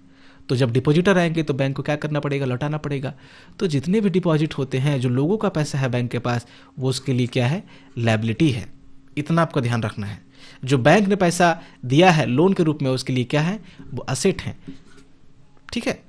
नेटवर्थ क्या है, ये सब छोटे छोटे कॉन्सेप्ट समझ लो। नेटवर्थ का मतलब क्या है, देखो अभी मैंने आपको बोला ना कि अकाउंटिंग में एक रूल था कि जो असेट होगा वो लायबिलिटी के इक्वल होगा। बट कभी कभी क्या है कि असेट जो है वो ज़्यादा हो जाए, क्या होगा, तो क्या होगा, तो यहाँ पे नेटवर्थ होगा, उसको नेटवर्थ बोलेंगे। यानी कि जब असेट जो है वो ज़्यादा होता है किससे, लायबिलिटी से, तो उसको रिकॉर्ड किया जाता है आपका राइट हैंड साइड में किसके रूप में, नेटवर्थ के रूप में। इधर ही आपका नेटवर्थ के रूप में इसको ऐड कर लिया जाएगा। जैसे क्या है ना कि 20 रुपीज़ इधर एक्स्ट्रा हो गया, तो अकाउंटिंग तो बोलता है कि भाई दोनों तरफ बराबर होना चाहिए, तो इधर ही इसको लायबिलिटी मतलब कि इस साइड में रिकॉर्ड कर लेंगे उसको 20 रुपीज़ इधर, तो दोनों फिर बराबर हो जाएगा, ठीक है। इतना ध्यान रखना है कि जो एक्स्ट्रा आपका वो होगा कौन, असेट, उसको नेटवर्थ के रूप में रिकॉर्ड किया जाता है।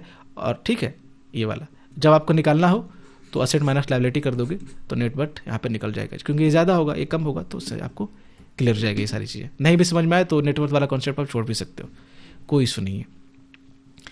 तो बैलेंस शीट हमने देखा ये वाला कि मान लो कि 100 रुपीज़ था, इसका कलर मैं चेंज कर लूँ, इसको मैं शॉर्ट में समझा देता हूँ, इसको ना समझते हुए ये समझो कि 100 रुपीज़ सपोज करो किसी ने जमा किए। मान लो कि मिस्टर फर्नांडिस ने जो है वो जमा किए किसको, बैंक को। तो बैंक के पास डिपॉजिट कितना हो गया, 100 रुपीज़ हो गया। अब बैंक ने क्या किया कि इसको सपोज करो कि रिजर्व के रूप में आरबीआई को दे दिया, 100 रुपीज़ रख दिया कैश के रूप में। तो रिजर्व कितना हो गया इधर, ये आपका 100 रुपीज़ हो गया। तो अगर लोगों का पैसा आरबीआई के ये बैंक के पास आया, कमर्शियल बैंक के पास लोगों का पैसा डिपॉजिट जो है, तो क्या होगा, वो लायबिलिटी होगा बैंक के लिए, क्योंकि उसको देने हैं बैंक को। फिर जो बैंक ने आरबीआई के पास जमा किया है वो उसके लिए क्या होगा, रिजर्व होगा। तो रिजर्व क्या है, आपका असेट है, तो इसको 100 रुपीज़ को इस साइड लिखेंगे, लायबिलिटी के साइड में जो डिपॉजिटर के पैसे होंगे वो इधर लिखेंगे। तो नेटवर्थ यहाँ पे कितना होगा, नेटवर्थ मैंने बोला था कि जो आपका असेट है माइनस लायबिलिटीज, तो दोनों का आप करोगे तो 0 आएगा यहाँ पे, क्योंकि asset is equal to liability है यहाँ पे। तो टोटल असेट इधर होगा आपका 100 रुपीज़, टोटल आपका यहाँ पे लायबिलिटी होगा ये आपका 100 रुपीज़, बराबर होगा आपका। इस केस में आपका मनी सप्लाई कितना हो जाएगा, इसको M1 से डिनोट करेंगे, हालांकि M1, M2, M3, M4 सब देखेंगे, ठीक है। अभी यहाँ पे समझ लो कि M1 का मतलब होता है यहाँ पे जितने करेंसी है इकोनॉमी में और जितना डिपॉजिट है उसको जोड़ दोगे तो M1 की वैल्यू निकल आती है, यानी कि मनी सप्लाई की वैल्यू यहाँ पे निकल आएगी। तो कितना है, देखो करेंसी, तो अभी यहाँ पे देखो करेंसी हमने माना है कि कोई सर्कुलेशन में करेंसी है ही नहीं, 0 है। तो 0 लिख देंगे इसको। यहाँ पे डिपॉजिट कितना है, 100 रुपीज़ है, तो टोटल जो ही मनी सप्लाई होगा वो कितना होगा, 100 होगा। ठीक है, अभी देखेंगे कैसे ये इंक्रीज या डिक्रीज करेगा, इसीलिए मैंने M1 का कॉन्सेप्ट भी थोड़ा सा पहले इंट्रोड्यूस कर दिया है।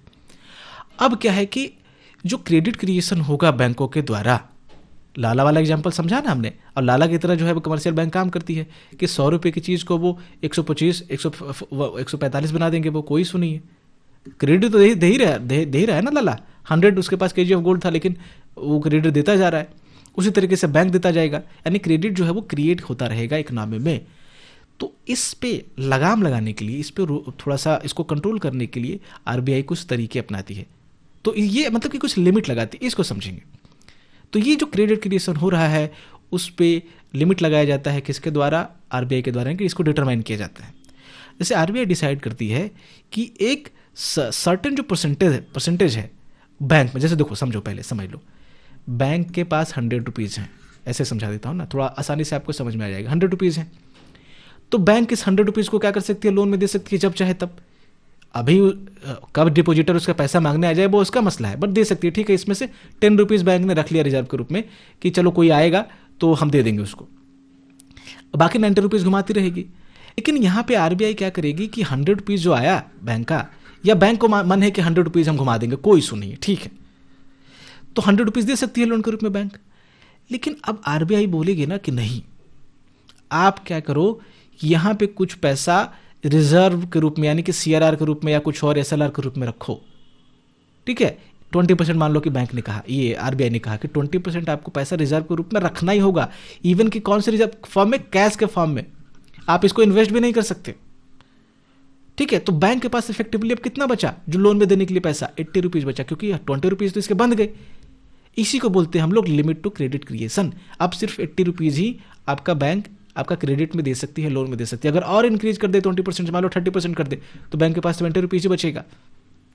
क्लियर, इसको बोलते हैं हम लोग, जो कैश के फॉर्म में रखने की जो आपका बैंक के पास ये जो प्रॉब्लम आ गई, ठीक है, तो उसको बोलते हैं कैश रिजर्व रेशियो, CRR। तो समझो पहले, ये आपने एग्जांपल मैंने आपको बता दिया। तो आरबीआई क्या करेगी कि डिसाइड करेगी कि कुछ सर्टेन जो परसेंटेज है किसका, उसके डिपॉजिट का, डिपॉजिट कितना था, 100 रुपया हर बैंक का, वो क्या करना पड़ेगा, उसको रिजर्व के रूप में रखना पड़ेगा, ताकि बैंक ओवर लेंडिंग ना कर पाए, मतलब कि एक हद से ज़्यादा जो है वो लोन ना दे दे लोगों को, एक लिमिट में दे। ठीक है, तो ये एक तरह का लीगल रिक्वायरमेंट है, यानी कि बैंक को करना ही पड़ेगा, ये मानना पड़ेगा, ये बाइंडिंग है। ठीक है, ये बाइंडिंग आपका ये आरबीआई का जो है वो आदेश है, करना पड़ेगा वो। इसी को क्या बोलते हैं हम लोग, रिक्वायर्ड रिजर्व रेशियो बोलते हैं, RRR, या फिर रिजर्व रेशियो बोलते हैं, या फिर पॉपुलर नाम इसका सबसे ज़्यादा क्या है, कैश रिजर्व रेशियो, CRR। यानी कि यही आपको एक सर्टेन परसेंटेज ऑफ डिपॉजिट जो है बैंक को हमेशा कैश के फॉर्म में रखना पड़ेगा, कैश रिजर्व के रूप में रखना पड़ेगा, इसीलिए इसको बोलते हैं कैश रिजर्व रेशियो, कैश के फॉर्म में। कैश CRR के अलावा देखो यहाँ पे SLR भी होता है, ये आपका स्टैट्यूटरी लिक्विडिटी रेशियो। क्या होता है इसमें कि ये भी एक तरह का रिजर्व रेशियो है, यानी कि 100 रुपीज़ है, 20% मान लो कि CRR है, तो बैंक बोलेगी कि आपको 10% SLR भी रखो, यानी ये पैसा भी आप लोन में नहीं दे सकते, लेकिन ये पैसा कुछ और फॉर्म में रखा जा सकता है, लिक्विड फॉर्म में, जैसे गोल्ड के रूप में आपने रख लिया, कोई सिक्योरिटी बैंक ने खरीद ली, उसमें रख सकते हो, लेकिन लोन के रूप में नहीं दिया जाएगा। तो उसको हम लोग स्टैट्यूटरी लिक्विडिटी जो है वो रेशियो बोलते हैं। ठीक है, तो इस पे बहुत ज़्यादा डिस्कस नहीं किया है इस चैप्टर ने, CRR पे इसने ज़्यादा डिस्कस किया है, तो मैंने आपको बता दिया फिर भी, चलो कि SLR क्या होता है। ठीक है, जब और भी फर्दर कॉन्सेप्ट देखेंगे आगे वाले चैप्टर में तो इसको डिटेल में डिस्कस करेंगे। तो क्या हुआ कि एक तरीके का यहाँ पे लिमिट का काम किया, यानी कि CRR सपोज यहाँ पे 20% था, जो अभी मैंने आपको थोड़ा पहले समझा दिया, तो बैंक कितना डिपॉजिट कर पाएगी, बैंक डिपॉजिट कर पाएगी सिर्फ 20 - 100 करोगे तो आपका सिर्फ 80 रुपीज़ ही डिपॉजिट ये लोन के रूप में वो दे पाएगी। 20 रुपीज़ क्या करेगी, आपका रिजर्व के रूप में रखेगी बैंक, है ना। तो ये जो आपका रिक्वायरमेंट है, CRR के जो रिक्वायरमेंट है रिजर्व रेशियो की, ये लिमिट के रूप में काम करती है बैंक के लिए, और ये क्रेडिट जो है वो क्रिएट, इससे बैंक कम कर पाता है। ठीक है, समझ लिया हमने उस चीज़ को। अब मनी मल्टीप्लायर को देखते हैं, जादू को देखते हैं कि जादू कैसे होता है। सपोज करो कि बैंक के पास 100 रुपीज़ आगे लीला ने जमा किए, जैसे फर्नांडिस ने जमा किए थे वहाँ पे, मिस्टर फर्नांडिस ने, वैसे सपोज करो कि लीला ने जमा किए, यहाँ पे नाम से कोई फर्क नहीं पड़ रहा, किसी ने 100 रुपीज़ यहाँ पे बैंक में जमा किए। तो जब 100 रुपीज़ बैंक के पास आए तो वापस से वही कंसेप्ट अप्लाई करो रिजर्व रेशियो का, कि रिजर्व रेशियो यहाँ पे कितना है, 20% है। तो 20 को मतलब कि 100 का 20% कितना होगा, 20। तो 20 यहाँ पे क्या करेगा कि बैंक बिल्कुल कैश के रूप में रख देगा, उसको कहीं भी मूव नहीं करेगा वो। तो कितना लेंड कर पाएगा वो, अब 80 रुपीज़ ही लेंड कर पाएगा बैंक। तो मान लो कि बैंक ने अब इस 80 रुपीज़ को लेंड कर दिया किसको, जसपाल कौर को। अब जसपाल कौर को जब इसने लेंड किया, मतलब कि अपने लोन दिया, तो लाला वाला एग्जाम्पल आप याद करो। लाला ने क्या किया कि जैसे ही रामू को लोन दिया और रामू ने अली को दे दिया, उसके पास वो घूम करके आ गया, तो 100 रुपीज़ लाला के पास था, मतलब 100 kg ऑफ सोना लाला के पास था। तो अब टोटल 25 रुपीज़ का फिर से मतलब 25 kg, सॉरी बीच में मिक्स हो जा रहा है ना कॉन्सेप्ट, इसलिए टंग पे भी वही चीज़ आ जाती है। तो 25 kg का जो गोल्ड था वो लाला के पास वापस आ गया। लाला ने फिर से रिसीट इशू, नया रिसीट इशू किया, तो वो मनी के फॉर्म में काम कर रही थी। तो यहाँ पे 25 यानी कि 125 का हो गया था टोटल रिसीट।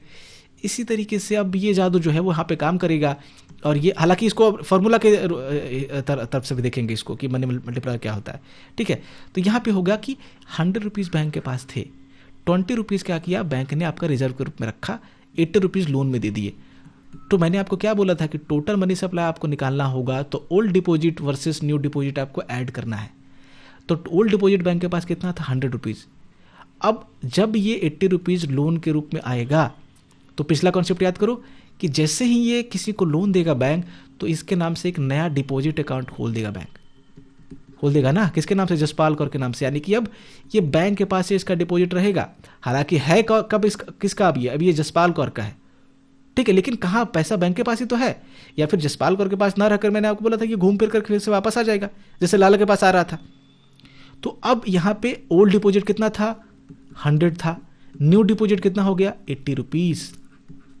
तो टोटल इफेक्टिव मनी सप्लाई कितना हो गया, 180 रुपीज़ हो गया। समझो, यानी कि मनी जो है मल्टीप्लाई कर गया। फिर क्या हुआ ना, फिर यहां पे अब बैंक को क्या है कि बैंक की तरफ डिपॉजिट दिखेगा कितना, 180 रुपीज़। CRR को कितना मेंटेन करना है, 20 रुपीज़, तो सॉरी 20%। तो अब 180 का जो है वो 20% इसको मेंटेन करना होगा बैंक को, क्योंकि बैंक का डिपॉजिट तो बढ़ गया है। RBI को तो लगेगा कि यार इसके पास डिपॉजिट 180 रुपीज़ है, तो ये अब कितना आपका CRR के फॉर्म में रखेगा, ये आपका इसका 20% आप निकालोगे तो आएगा 36 रुपया। तो 36 रुपया आपका कैश के रूप में रखेगा अब ये। लेकिन एक्चुअल में कितना था इसके पास, 100 रुपीज़ तो था पहले से। ये तो दिखाने के लिए तो ये एक इल्यूजन क्रिएट कर दिएगा जादू के थ्रू, उस जादू का नाम होगा मनी मल्टीप्लायर। तो क्या हुआ कि 100 रुपीज़ ये एक्चुअली बैंक के औकात तो अभी भी 100 रुपीज़ की है, लेकिन अब इसको चूंकि यहाँ पे इस इल्यूजन के थ्रू दिख रहा है कि 180 रुपीज़ इसके पास डिपॉजिट है, तो अब इसको 36 रुपीज़ आपको CRR के फॉर्म में रखना पड़ेगा, 20% इसका। तो आप माइनस करोगे तो अब इफेक्टिवली इसके पास 64 रुपीज़ ही बचेंगे। 36 को माइनस करो 100 में, है ना। तो अब 64 रुपीज़ को ये लोन में जो है वो घुमा सकता है।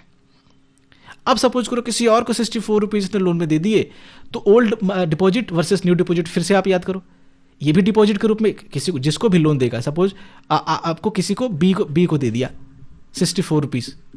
एक स्टेप और बढ़कर मैं आपको बता रहा हूँ, बुक में इतना ही है।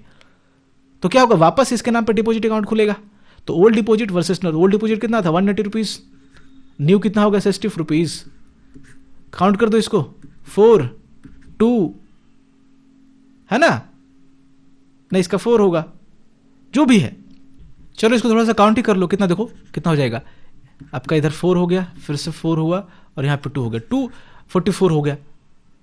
तो नया डिपॉजिट, मतलब भाई सोचो ना, तुम खुद सोचो, मजा ही तो है ये। 100 रुपीज़ ही एक्चुअल में, लेकिन RBI को फिर से दिखेगा कितना कि 244 इसके पास डिपॉजिट है।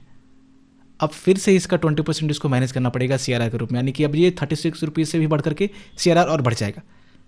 तो ये इस तरह से बैंक जो है वो लगातार मनी को या क्रेडिट को जो है वो क्रिएट करता रहेगा, है ना।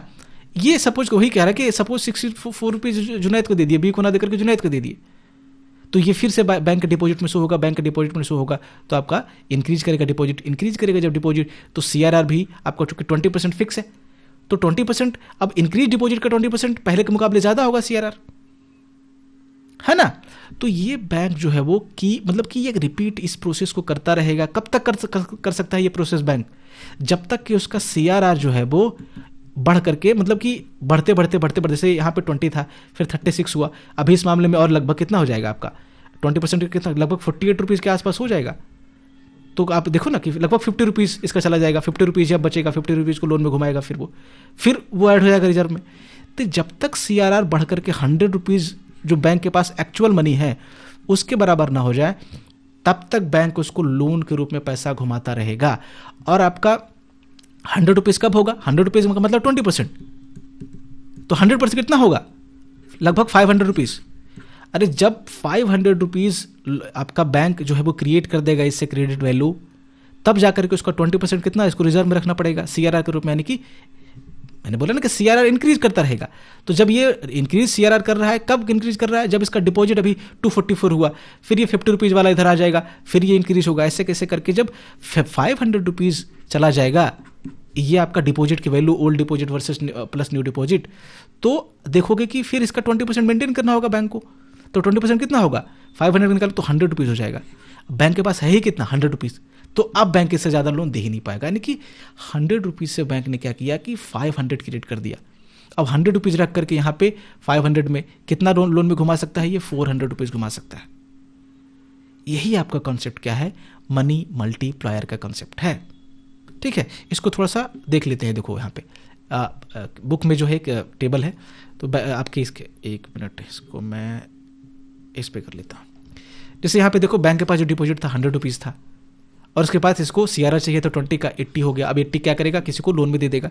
जैसे ही लोन में देगा तो ये डिपॉजिट के रूप में बैंक में ऐड हो जाएगा, तो ये आपका 180 हो गया। अब 180 का आपका 20% आपका रिजर्व चाहिए, 36 हो गया। अब 64 रुपीज़ बचा, फिर ये किसी को क्या करेगा? लोन में देगा। फिर यहाँ पे 180 में आकर के जो ऐड हो जाएगा 64, फिर इसका जो है वो बड़े उमान का जो 244 हुआ था उसका लगभग 48 या 49 रुपीज़ जो भी होगा उसका यहाँ पे CRR रखना पड़ेगा। फिर अब चूंकि इसके पास 50 रुपीज़ का अराउंड ही बचेगा, क्योंकि एक्चुअल में 100 है, तो कितना बचेगा? लगभग 50 या 51 के अराउंड बचेगा। तो फिर इसको लोन में 51 को घुमाएगा। जैसे ही लोन में इसको देगा, फिर इधर से आकर के ऐड हो जाएगा। तो ये प्रोसेस चलता रहेगा। कब तक? जब तक कि ये 100 के इक्वल ना हो जाए, जब तक इसका पूरा वैसा खत्म ना हो जाए। 100 के इक्वल कब होगा? जब इधर 500 रुपये जब पहुंचेंगे ना 500, तो 500 को 20% आप देखोगे ये आपका 100 होगा। अब है ही इसके पास 100, तो इसका कुछ कर नहीं पाएगा बैंक, फिर 100 ही है उसके पास। तो टोटल कितना लोन 500 के सिनारियो में दे सकता होगा? ये 500 में जब होगा तो 100 इसका CRR रखेगा और बाकी बचेगा 400, तो 400 यहाँ पे लेंड बैंक जो है वो कर सकता है। ठीक है, तो ये आपका मनी मल्टीप्लायर का जो है वो कॉन्सेप्ट है। इस केस में आपका कितना हो जाएगा? आपका देखो मनी सप्लाई आपने M1 मतलब देख लेते हैं अभी मनी सप्लाई के रूप में। तो करेंसी बैंक के पास हमने माना हुआ है कि कुछ भी नहीं है, सर्कुलेशन में करेंसी है ही नहीं, तो उसका करेंसी 0 हो जाएगा। अब डिपॉजिट कितना हो गया? इंक्रीज होकर के 500, तो टोटल मनी जो है वो सप्लाई कितना हो गया? इंक्रीज होकर के 500 हो गया। यानी 100 रुपये पहले था, अब इंक्रीज करके मनी सप्लाई कितना हो गया? 500। लेकिन एक्चुअल में बैंक के पास 100 रुपये ही हैं जो डिपॉजिटर्स ने जमा किया था। ये तो मनी मल्टीप्लायर के थ्रू यार क्रिएट करते, मतलब एक टेक्निक है, एक जादू है जिसके थ्रू इकोनॉमी, मतलब जो इकोनॉमी में काम करती है उसके थ्रू बैंक ने 100 रुपये को रख करके लोन दे दिया 500 रुपये का, है ना। तो मनी मल्टीप्लायर अगर जब भी आपको निकालना हो तो एक फार्मूला होता है इसका 1/CRR, कैश रिजर्व रेशियो। इस मामले में कितना था? 1 आप ऊपर रखो, CRR 20% था। आप इसको जब सॉल्व करोगे 20% का आप 1/5 लिख सकते हो, तो 1/1/5, या इसको 5 ऊपर चला जाएगा तो 5/1 हो जाएगा, यानी कि सिर्फ 5 हो गया, यानी कि ये 5 हो जाएगा टोटल। या इसको और भी आप मतलब बहुत तरीके से सॉल्व कर सकते हो। 100 को एडजस्ट कर दो तो 0.2 इसको लिख सकते हो आप, तो भी आप देखोगे तो 5 आएगा। यानी कि ये अगर 5 आया मनी मल्टीप्लायर की वैल्यू, तो आपके पास जितना डिपॉजिट में पैसा होगा उसका 5 गुना क्रिएट कर सकते हैं। यानी कि डिपॉजिट में कितना पैसा था? 100 रुपया था, इसको इंटू 5 करोगे तो 500 आया ना। 500 आप इससे क्रिएट कर सकते हो, क्या? क्रेडिट। 500 देखो क्रिएट किया हमने 100 रुपीज़ से। तो ये आपका क्या हो गया? मनी मल्टीप्लायर का कॉन्सेप्ट हो गया। बहुत इंपॉर्टेंट कॉन्सेप्ट है और मजेदार कॉन्सेप्ट है इकोनॉमी में। ठीक है, मजेदार तो है ही, देख रहे हो कि इल्यूजन एक तरह से क्रिएट किया गया है। अब हम लोग देखते हैं कि कौन कौन से टूल, ये जो मनी सप्लाई था, ये जो इकोनॉमी में पैसा है जो घूम रहा है, उसको RBI किस तरह से मनी सप्लाई को कंट्रोल करती है और उसको कंट्रोल करने के लिए कौन कौन से टूल जो है वो इस्तेमाल करती है। जैसे हमने RBI के फंक्शन में डिस्कस किया था कि RBI मनी सप्लाई को कंट्रोल करती है कुछ बाय यूजिंग सर्टेन टूल्स। तो RBI एकमात्र इंस्टीट्यूशन है इस कंट्री में जो क्या करती है? करेंसी को इशू करती है। और जब कमर्शियल बैंक को ज़्यादा पैसे चाहिए होते हैं, फंक्शन में हमने डिस्कस किया कि कमर्शियल बैंक के बैंकर के रूप में RBI काम करता है, सरकार के बैंकर के रूप में भी RBI काम करता है। तो जब बैंकों को पैसा चाहिए होगा, ठीक है, क्यों? क्योंकि उनको ज़्यादा कहीं ना कहीं लोन देना होगा लोगों को, तो पैसा उनके पास, मान लो कि लोग पैसा ज़्यादा जमा नहीं कर रहे, लेकिन अब प्रॉफिट तो बढ़ाना है ना बैंकों का, तो बैंक को लगेगा कि पैसा अगर लोग नहीं दे रहे तो हम किसी और के पास से लेके आते हैं, तो कहाँ से लाएंगे? वो आरबीआई के पास से लाएंगे। तो आरबीआई के पास जाएंगे, ठीक है, या फिर मार्केट में जाएंगे, मार्केट में जाकर के अपने नाम पे कुछ बॉन्ड इशू कर देंगे, उस बॉन्ड को लोग खरीदेंगे, फिर जैसे लोग खरीदेंगे तो पैसा बैंक के पास आएगा, उसको बैंक घुमाएंगे। यानी कि या तो वो सेंट्रल बैंक से जाकर के पैसा लाए, या तो जो है वो मार्केट से जाकर पैसा लाए। बेसिकली वो सेंट्रल बैंक से पैसा लाती है, ठीक है, उसके पास जाती है कि माई बाप दे दो हमें पैसा और चाहिए, थोड़ा सा प्रॉफिट कमाना है। तो रोल जो है वो आरबीआई का ये जो रोल है, यानी कि जब भी बैंक को ज़रूरत पड़ेगी किसी भी टाइम पे, रात को 12 बजे ज़रूरत पड़ जाए, कभी भी ज़रूरत पड़ जाए, जाकर के आरबीआई से पैसा मांगेगी, आरबीआई क्या करेगा? इसको देता है, यूजुअली देता है। तो इसको बोलते हैं हम लोग कि ये लेंडर ऑफ लास्ट रिजोर्ट है। कौन? आरबीआई। किसके लिए? बैंक के लिए। यानी कि बैंक हमेशा जब भी कोई बैंक को पैसा नहीं देगा तो आरबीआई देगी, ठीक है। ये लास्ट रिजॉर्ट के रूप में काम करता है बैंकों के लिए, इसलिए आरबीआई को लेंडर ऑफ लास्ट रिजॉर्ट कहा जाता है कमर्शियल बैंक के लिए।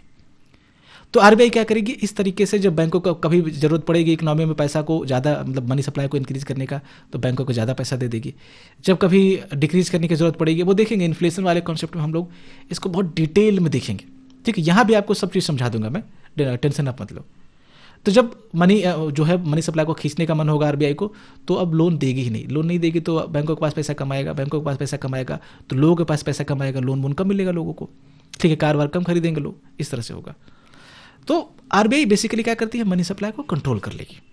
कंट्रोल करने के लिए कुछ टूल इस्तेमाल करेगी, कुछ तरीके, मतलब इक्विपमेंट इस्तेमाल करेगी, ठीक है। इक्विपमेंट का को बोलेंगे हम लोग यहाँ पे, देखो, एक तरीका क्वांटिटेटिव होगा और दूसरा तरीका आपका क्वालिटेटिव होगा। यानी कि इसको बोलेंगे क्वांटिटेटिव टूल और इसको बोलेंगे क्वालिटेटिव टूल। इन दो टूल्स में, इसमें भी वेरियस टूल आते हैं फर्दर।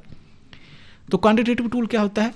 इसमें होता है जैसे आपका सीआरआर हो गया, आपका बैंक रेट हो गया, ओपन मार्केट ऑपरेशन हो गया, इसको यूज करके जो मनी सप्लाई है, जो उसकी क्वांटिटी है, उसको क्या करती है? डिक्रीज करती है, ठीक है। तो यहाँ पे ये बेसिकली सारे सेक्टर को जो है अफेक्ट करता है, और ये आपका क्वांटिटेटिव टूल होता है। इतना आपको ध्यान रखना है कि यानी क्वांटिटी को इंक्रीज या डिक्रीज किया जाएगा यहाँ पे किन टूल के द्वारा?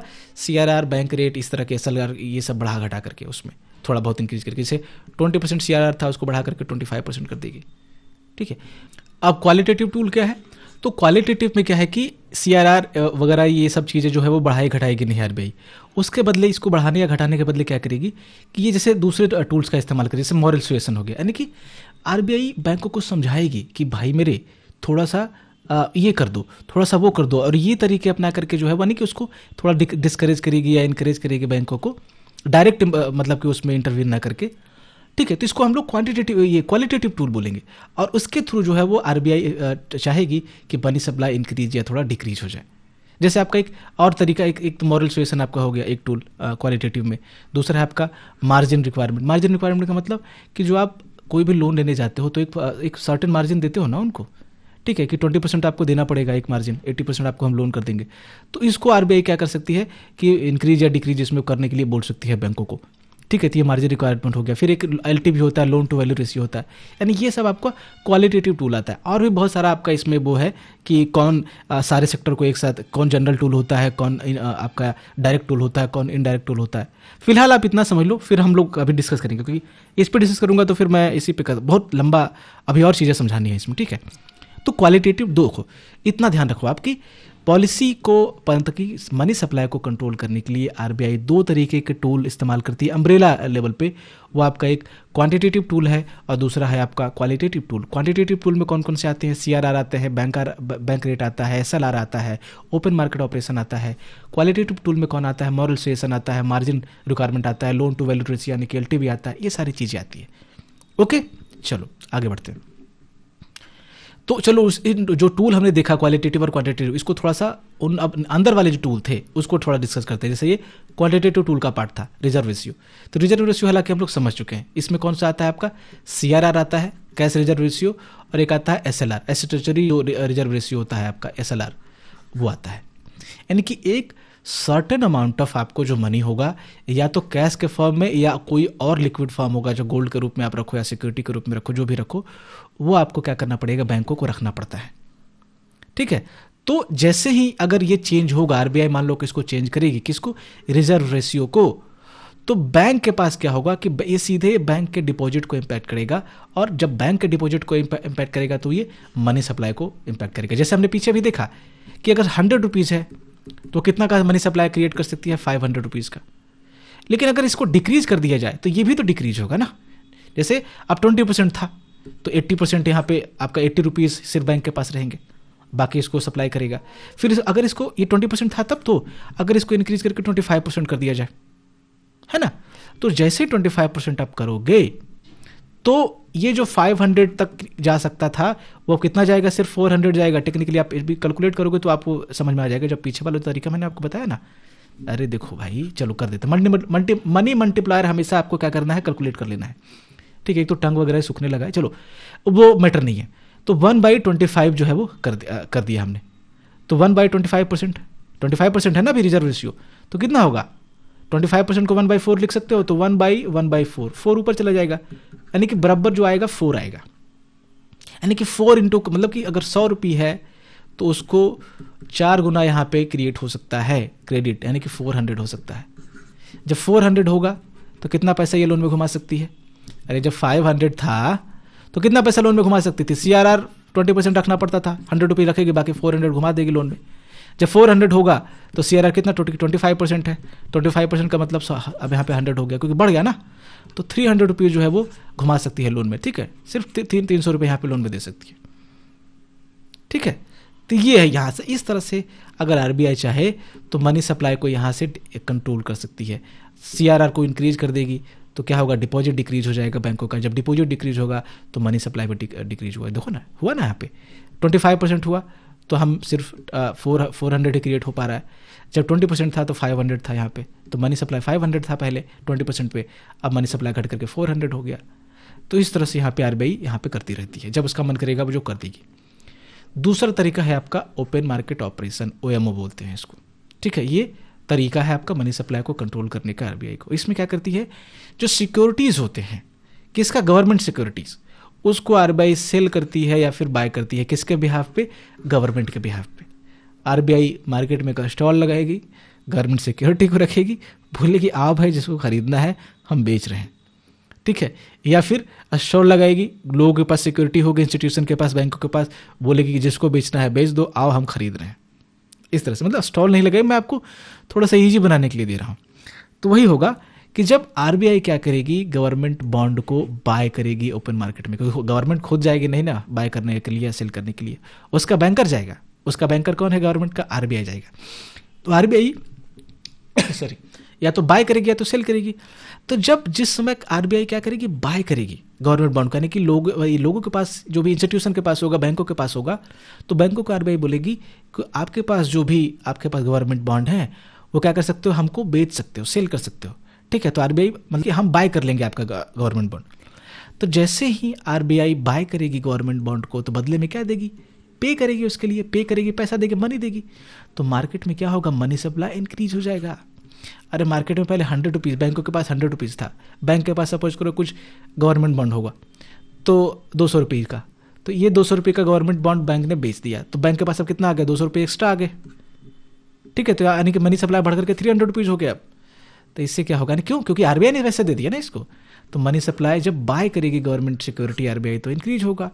सपोज दूसरा तरीका क्या है कि सेल कर सकती है RBI गवर्नमेंट बॉन्ड, कि बोलेगी कि चलो जो भी हमारे पास गवर्नमेंट सिक्योरिटी है वो आप खरीद लो। खरीदने से क्या होगा कि आपको कुछ पैसे मिल जाएंगे। देखो होता एक्चुअल में क्या है ना, एक्चुअल कंडीशन कि बैंक के पास हमेशा अगर 100 रुपये है तो बैंक चाहती है कि 100 रुपये को लोन में घुमा दिया जाए। तो लोग आते रहते हैं, बैंक उसको लोन देती रहती है, लेकिन कभी कभी लोग मान लो नहीं आते, बैंक के पास एक्स्ट्रा जो है सरप्लस पड़ा हुआ, मान लो कि 100 रुपीज़ ना करके 100 बिलियन है, तो बैंक का अब 100 बिलियन का अगर इसको थोड़ा बहुत इंटरेस्ट मिल जाए तो कितना बहुत ज़्यादा मनी हो जाएगा ना। जब बहुत ज़्यादा पैसा हो तो 1% भी बहुत ज़्यादा होता है, समझ लो। तो मतलब 100 बिलियन का 1% आपको दे दी जाए तो आपके 7 पुस्ते क्या 7,000 पुस्ते खा पी लेगी उसमें, समझ रहे हो आप। तो बैंक क्या करेगी, चाहेगी कि इस पर थोड़ा सा एक्स्ट्रा इनकम हो जाए। तो इसके लिए क्या होता है कि जब RBI सेल करती है गवर्नमेंट बॉन्ड, तो क्योंकि जब गवर्नमेंट बॉन्ड आप रखोगे तो बैंकों को क्या मिलेगा, आप रखो या कोई भी रखे, उस पर सरकार क्या करती है, कुछ इंटरेस्ट देती है कि 2%, 4%, 5% इंटरेस्ट देती है। तो बैंकों को लगेगा कि यार ये जो सरप्लस हमारे पास पैसा है, कोई भी लोन लेने नहीं आ रहा हमारे पास, तो 2-4 दिन के लिए, बहुत कम समय के लिए होता है, 7 दिन के लिए, 14 डेज के लिए, ओवरनाइट भी हो सकता है, ये टाइमलाइन हम लोग देख लेंगे अभी आगे। तो बैंक बेसिकली क्या है कि ये जाकर के जब सेल करेगी आरबीआई, कौन, गवर्नमेंट बॉन्ड, तो वो जाकर के खरीद लेगी। जब खरीद लेगी तो बैंक जो पैसा इसके पास जो होगा वो डिक्रीज, जैसे $100 बिलियन थे इसके पास, मान लो कि $10 बिलियन का या फिर ₹100 था इसके पास, तो ₹10 का इसने क्या किया कि गवर्नमेंट बॉन्ड खरीद लिया जाकर के, तो पैसा इसके पास कितना बचा, ₹90 बचा, डिक्रीज हो गया। तो मनी सब डिपॉजिट डिक्रीज होगा तो मनी सप्लाई भी क्या होगा, डिक्रीज होगा। यानी कि ओवरऑल पैसा बैंकों के पास घट गया, आरबीआई के पास चला गया। तो ये आपका मनी सप्लाई, इस तरह से इकोनॉमी में, मार्केट में जो मनी सप्लाई है वो कम हो गया पहले से। तो सेल किया आरबीआई ने तो आपका डिक्रीज कर दिया, बाय किया तो इंक्रीज कर दिया। यानी कि जब सेंट्रल बैंक इन सिक्योरिटी को बाय करती है ओपन मार्केट ऑपरेशन में, तो मार्केट में क्या होता है, ये मनी को इंजेक्ट करती है इनटू द सिस्टम, ठीक है, मनी सप्लाई बढ़ता है। जब आरबीआई सेल करेगी गवर्नमेंट बॉन्ड को तो पैसा क्या करेगी, सेल करने के बाद पैसा ये आपका देगी, पैसा देगी तो नहीं यार, उल्टा हो जाएगा। देखो, अगर खरीदते हो आप तो क्या होता है, थोड़ा सा हो जाता है ना, अगर खरीदा आरबीआई ने तो पैसा दिया तो मनी जो है वो सप्लाई इंजेक्ट हुआ, यानी मनी सप्लाई इंक्रीज हुआ। जब सेल किया तो बेचेगी, बेचने का मतलब आप कुछ कोई चीज़ बेचते हो तो बदले में पैसे लेते हो, तो आरबीआई क्या करेगी, पैसे लेगी, तो मार्केट से पैसा क्या होगा, विड्रॉ हो जाएगा, मार्केट से पैसा आरबीआई का पैसा लग जाएगा, यानी कि मनी सप्लाई डिक्रीज होगा। तो जब भी आरबीआई को लगेगा कि मार्केट में बहुत ज़्यादा पैसे हो गए, इसको खींचना जरूरी है, तो क्या करेगी कि वो ओपन मार्केट में सेल करेगी, ठीक है। और जब भी लगेगा कि मार्केट में पैसा थोड़ा कम है तो ओपन मार्केट ऑपरेशन में क्या करेगी, इसको बाय करेगी तो सामने पैसे देगी, सेल करेगी तो पैसे लेगी। तो इस तरह से लिक्विडिटी को कम या ज़्यादा आरबीआई करती है, मनी सप्लाई को कम या ज़्यादा आरबीआई करती है थ्रू ओपन मार्केट ऑपरेशन। अब ये जो ओएमओ होता है वो दो तरीके का होता है ओपन मार्केट ऑपरेशन। एक होता है आपका आउटराइट ओएमओ और दूसरा होता है आपका रेपो ओएमओ। रेपो नाम थोड़ा सा ध्यान आ रहा होगा, रेपो आपने नाम सुना होगा। तो आउटराइट में क्या होता है ना कि सपोज आरबीआई ने आपको ₹10 के बैंक को ₹10 के गवर्नमेंट बॉन्ड या तो बेच दिए या तो सेल कर दिए, जो भी है। जब भी आरबीआई गवर्नमेंट बॉन्ड सेल करे या बेचे विदाउट ये गारंटी दी हुई कि इसको वापस खरीदा या बेचा जाएगा कि नहीं किसी भी पर्टिकुलर डेट पे, तो उसको बोलते हैं हम लोग आउटराइट ओपन मार्केट ऑपरेशन।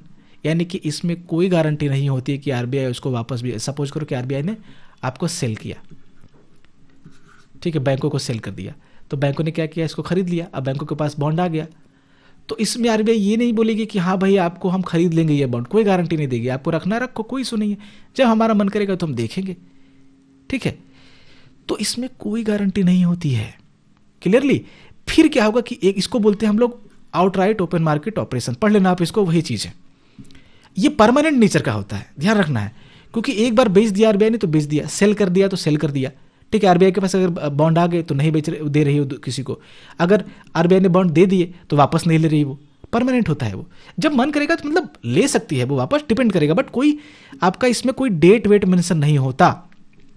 लेकिन दूसरा तरीका क्या होता है, एक रेपो होता है। इसमें क्या होगा कि रेपो का मतलब होता है रीपरचेज, ठीक है। जब आरबीआई यहाँ पे बेचेगी, सेंट्रल गवर्नमेंट जो है वो बाय करेगी या फिर सेल करेगी सिक्योरिटी को, तो यहाँ पे एक एग्रीमेंट भी साइन करेगी। जैसे आरबीआई ने क्या किया कि बाय किया गवर्नमेंट बॉन्ड को, कि बैंकों के पास गवर्नमेंट बॉन्ड था, बैंकों ने क्या किया कि बैंकों वाला इसने आरबीआई ने बाय कर लिया। तो जैसे ही आरबीआई बाय करेगी, बोलेगी कि सुन, हम एक बॉन्ड साइन करेंगे और ये गारंटी देंगे कि हम आपको क्या करेंगे, ये वापस लौटाएंगे, ठीक है। या फिर आरबीआई ने सेल किया बैंकों को, है ना, तो बैंक के पास आ गया ये। अब आरबीआई बोलेगी कि भाई सुन, तू एग्रीमेंट बना पहले, ठीक है, कि 7 दिन के बाद 10 दिनों के बाद तो क्या करेगा, ये बॉन्ड वापस से जो है मुझे दे देगा, यानी कि मैं वापस से इसको खरीद लूंगा। तो इसको बोलते हैं हम लोग रीपरचेज एग्रीमेंट, शॉर्ट में इसी को बोलेंगे रेपो, है ना। इस पे प्रॉपर एक डेट होगा और प्राइस मेंशन होगा कि इस डेट को, इस प्राइस को जो है वो इसको वापस से रिसेल किया जाएगा, इसको वापस इसको खरीद लिया जाएगा या बेच दिया जाएगा, ठीक है, सिक्योरिटी को जो फिलहाल बेचा या खरीदा गया है। तो इसको रेपो बोलते हैं। यानी कि दो तरीके के ओपन मार्केट ऑपरेशन होते हैं, एक विथ गारंटी कि इसको वापस खरीदा या जाएगा कि नहीं, उसको बोलते हैं हम लोग रेपो। एक विदाउट गारंटी परमानेंट नेचर का होता है कि इसको हम कब खरीदेंगे कब बेचेंगे, इसको कोई गारंटी नहीं होता है, तो आउटराइट इसको बोलते हैं, एक रेपो होता है आपका। चलो अब रेपो को वापस से देख लेते हैं, क्योंकि ये एक इंपॉर्टेंट टूल है आरबीआई का मनी सप्लाई को कंट्रोल करने का। तो क्या है रेपो, हमने समझ लिया बेसिकली क्या है कि जब आरबीआई आपका बाय करेगी किसी भी सिक्योरिटी को और एग्रीमेंट साइन करके देगी या लेगी, जो भी है, एक एग्रीमेंट साइन करेगी इसके परचेज का, कि इस एक स्पेसिफिक डेट होगा उसमें और प्राइस होगा कि इस डेट और इस प्राइस पे जो है वो वापस से इस सिक्योरिटी को जो इसने बाय किया है आरबीआई ने, वो रीसेल कर देगी इस सिक्योरिटी को। इसको हम लोग बोलते हैं रीपरचेज एग्रीमेंट, या शॉर्ट में इसको बोलते हैं हम लोग रेपो। अब जब बैंकों से इसने बाय किया होगा, देखो एक्चुअल में क्या होता है वो समझो। देखो रेपो रेट को समझाने के लिए मैं आपको बता रहा हूँ कि बैंकों को जब ज़रूरत पड़ती है फंड की, तो बैंक के पास सपोज फंड नहीं है अभी, और फंड इसको शॉर्ट टर्म में चाहिए, चाहे लोन देना हो चाहे किसी भी पर्पज से, तो इसके पास, बैंकों के पास सिक्योरिटी पड़ी होती है, गवर्नमेंट बॉन्ड पड़े होते हैं। तो ये गवर्नमेंट बॉन्ड को ले करके आरबीआई को दे देगी। जब आरबीआई को देगी कि बोलेगी कि कुछ पैसे हमें दे दो और बदले में हमारे पास जो गवर्नमेंट बॉन्ड है वो रख लो, यानी कि लोन चाहिए बेसिकली। और लोन चाहिए तो कुछ गिरवी रखना होगा, आपको कोलेट्रल रखना होगा। तो कोलेट्रल के रूप में क्या देगी आरबीआई को? कौन? जो आपका ये कमर्शियल बैंक है, मान लो कि एसबीआई है, एसबीआई को पैसे चाहिए थे, फंड चाहिए, तो एसबीआई जाएगी किसके पास? आरबीआई के पास जाएगी। एसबीआई के पास क्या है? गवर्नमेंट बॉन्ड है, पैसे नहीं है, तो गवर्नमेंट बॉन्ड को एसबीआई किसको देगी? आरबीआई को दे देगी। बदले में आरबीआई क्या करेगा? इसको पैसे दे देगा। मान लो कि 100 करोड़ रुपए इसने लोन में दे दिए आरबीआई ने एसबीआई को। तो जब 100 करोड़ रुपए आपको लोन में मिले एसबीआई को, मतलब एसबीआई को लोन में मिले, तो फ्री में मिल जाएंगे क्या? कुछ इंटरेस्ट नहीं लगेगा, इस पर लगेगा।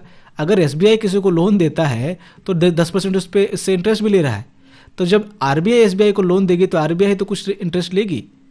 लेकिन मान लो कि आरबीआई ने कहा कि भाई हम जो लोन दे रहे हैं 100 करोड़ का, उस पर आप 2% इंटरेस्ट रेट दोगे हमको जब तक आप पैसे वापस नहीं करते। यही जो इंटरेस्ट रेट है उसको हम लोग बोलते हैं रेपो रेट। यानी कि जब आपको आरबीआई सिक्योरिटी को बाय करेगी, एसबीआई की सिक्योरिटी को, मतलब बाय तो कर रही है एक तरह से, ले लेगी और बदले में बाय करके इसको पैसे दे देगी, तो एक सर्टेन फीस लेती है इस पैसे के बदले, एक इंटरेस्ट रेट लेती है जिस पे जो है वो, मतलब कि जिस रेट पे मनी जो है आरबीआई ने दिया है किसको? एसबीआई को। इसको बोलते हैं हम लोग रेपो रेट। क्लियर? ये रेपो रेट बेसिकली क्या है कि जब भी बैंक को पैसे चाहिए आरबीआई से, तो आरबीआई इसको पैसे देगी, बदले में इंटरेस्ट रेट जो चार्ज करेगी उसको रेपो रेट बोलेंगे सिंपल फॉर्म में। अब रेपो का उल्टा होगा आपका क्या? Reverse repo. इसको रिवर्स रीपरचेज एग्रीमेंट बोलते हैं, ठीक है? तो इसको शॉर्ट में हम लोग रिवर्स रेपो बोलेंगे। रेपो में आरबीआई क्या कर रही थी? बाय कर रही थी। इसमें क्या क्योंकि अब रिवर्स है तो सेल करेगी आरबीआई। मैंने बताया आपको ना ओपन मार्केट ऑपरेशन में दो तरीके का, आउटराइट और रेपो वाला। तो बाय और सेल करती है आरबीआई। तो रेपो में बाय किया, यहां पे रिवर्स रेपो में सपोज करो कि आरबीआई ने सेल किया।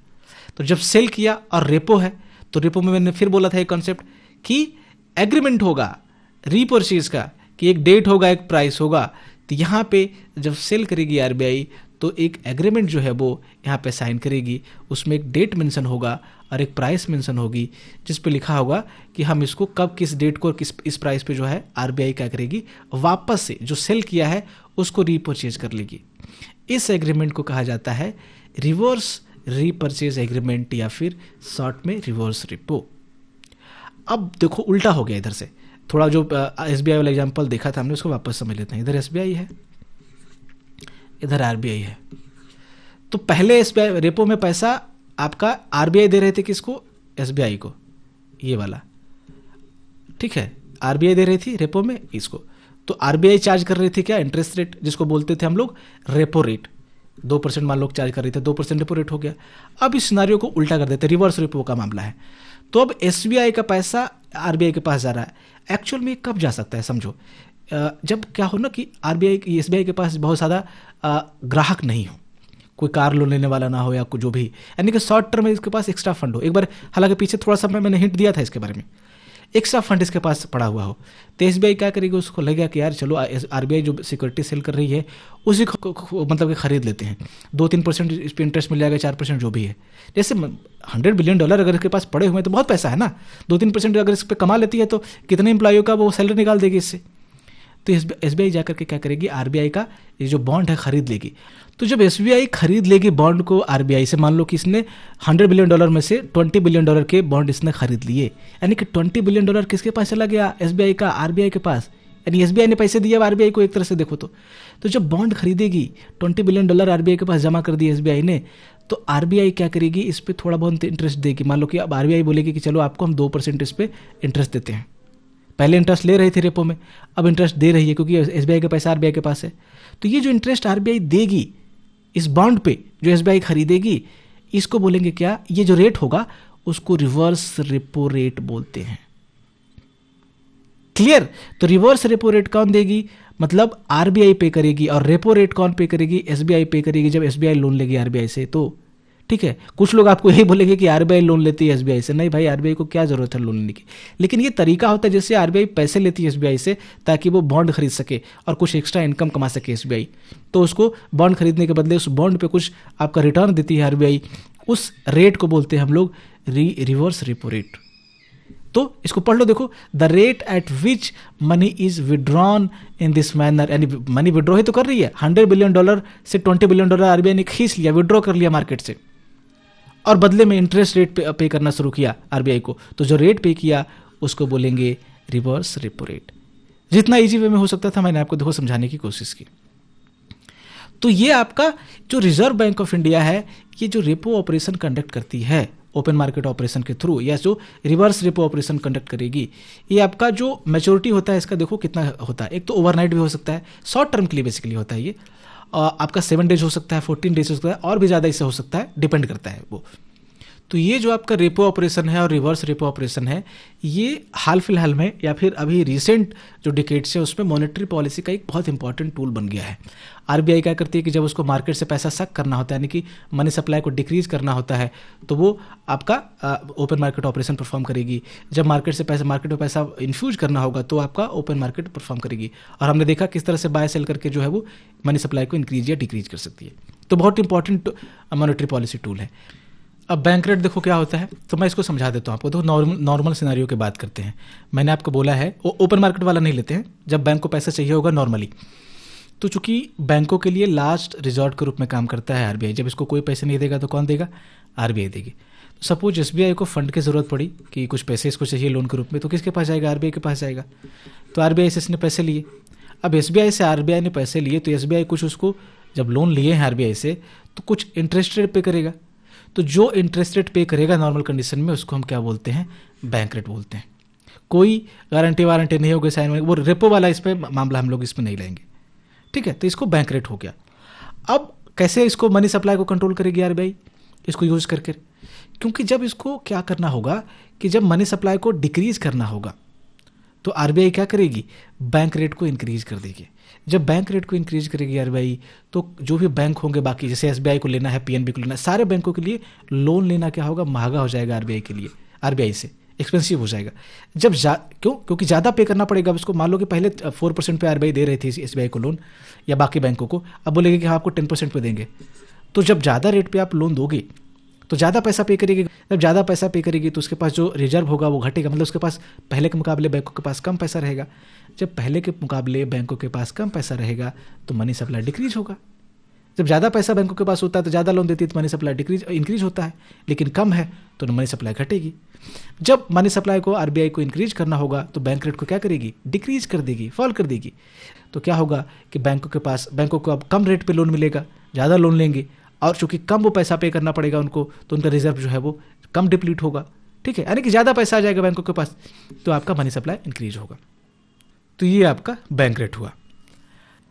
अब इस चैप्टर में थोड़ा सा सेपरेटली एक डिस्कशन दिया गया है आपका demand and supply of money का, अलग से थोड़ा सा वो इंपॉर्टेंट है, उसमें कुछ इंपॉर्टेंट कॉन्सेप्ट है, उसको थोड़ा सा एक बार समझ लेते हैं। हालांकि इसको हमने ऑलरेडी डिस्कस कर लिया है, डिमांड ऑफ मनी को और सप्लाई ऑफ मनी को, बट इसमें थोड़ा डिफरेंट कॉन्सेप्ट है। तो डिमांड ऑफ मनी क्या है, देखा आपने कि जो किसी भी इंडिविजुअल, मतलब जैसे आप कितना कैश रखना चाहते हो अपने पास, ठीक है, ये जो डिज़ायर है, ठीक है, इससे आपका कॉन्सेप्ट निकलता है आपका डिमांड ऑफ मनी का। जितना आप कैश होल्ड करोगे उतनी ही ज़्यादा आपका डिमांड ऑफ मनी आपके लिए होगी, ठीक है। इस तरह से इकोनॉमी में ज़्यादा से ज़्यादा लोग अगर कैश को अपने पास रखना चाहेंगे तो डिमांड ऑफ मनी क्या होगी, इंक्रीज होगी। जब लोग अपने पास कम कैश रखना चाहेंगे तो डिमांड ऑफ मनी क्या होगा, डिक्रीज होगा। तो वही कह रहा है कि कुछ लोग क्या करते हैं कि जो इंटरेस्ट अर्निंग असेट होते हैं उसमें पैसा ना लगा करके वो खुद के पास रखते हैं। जैसे इंटरेस्ट अर्निंग क्या हो गया असेट, कि बॉन्ड में लगा दिया पैसा, शेयर खरीद लिए, या फिर हालांकि यहाँ पे बॉन्ड की बात की जाएगी, ठीक है। तो डिमांड ऑफ मनी आपने बेसिकली समझ लिया कि why people want to hold money. तो 2 रीजन इसके लिए ये चैप्टर देता है, ठीक है, 2 मोटिव देता है। पहला है आपका ट्रांजेक्शन मोटिव और दूसरा है आपका स्पेकुलेटिव मोटिव। क्या होता है ये देखो, ट्रांजेक्शन मोटिव का सिंपल मतलब है कि लोगों को ट्रांजेक्शन करना है डे टू डे। अभी जो आपकी सैलरी आ रही है 1 तारीख को, आपको उससे पहले कुछ तो चाहिए, मतलब आएगी 1 तारीख को, कुछ पैसे आपको चाहिए होंगे। तो आपका जो इनकम है और जो आपका एक्सपेंडिचर है वो अलग अलग टाइम फ्रेम पे हो रहा है। जब इनकम आएगी और जब आपको जैसे रोज आपको कुछ ना कुछ खरीदना है, इनकम एक दिन आती है, तो कुछ पैसा आप होल्ड करके रखोगे ना हाथ में कि सारा पैसा बैंक में डाल दोगे, कुछ कर दोगे नहीं। तो क्या होगा कि इसके लिए, इस ट्रांजेक्शन पर्पस के लिए लोग हाथ में कैश रखना चाहते हैं, यानी कि डिमांड ऑफ मनी इससे आपका डिसाइड होगा। इसमें डिटर्मिनेंट्स क्या होगा, ये भी हमने देखा था कि जो वॉल्यूम ऑफ ट्रांजेक्शन होगा, यानी कि कितना पैसा आप खर्च करना चाहते हो, क्या चीज़ आप खरीदते हो, इस पर डिपेंड करता है ना। जितना आप ज़्यादा ट्रांजेक्शन करोगे, बड़ा ट्रांजेक्शन करोगे, तो उतना यहाँ पे आपके सेंस में केस में जो है वो डिमांड ऑफ मनी ज़्यादा होगा। जब ट्रांजेक्शन कब ज़्यादा होता है, जब लोगों की इनकम ज़्यादा होती है। जब इनकम बढ़ती है तो लोगों का जो है वो ट्रांजेक्शन का लेवल जो है वो बढ़ता है, क्वांटम जो है वो इंक्रीज करता है, और इसके कारण डिमांड ऑफ मनी जो है वो भी इंक्रीज होती है।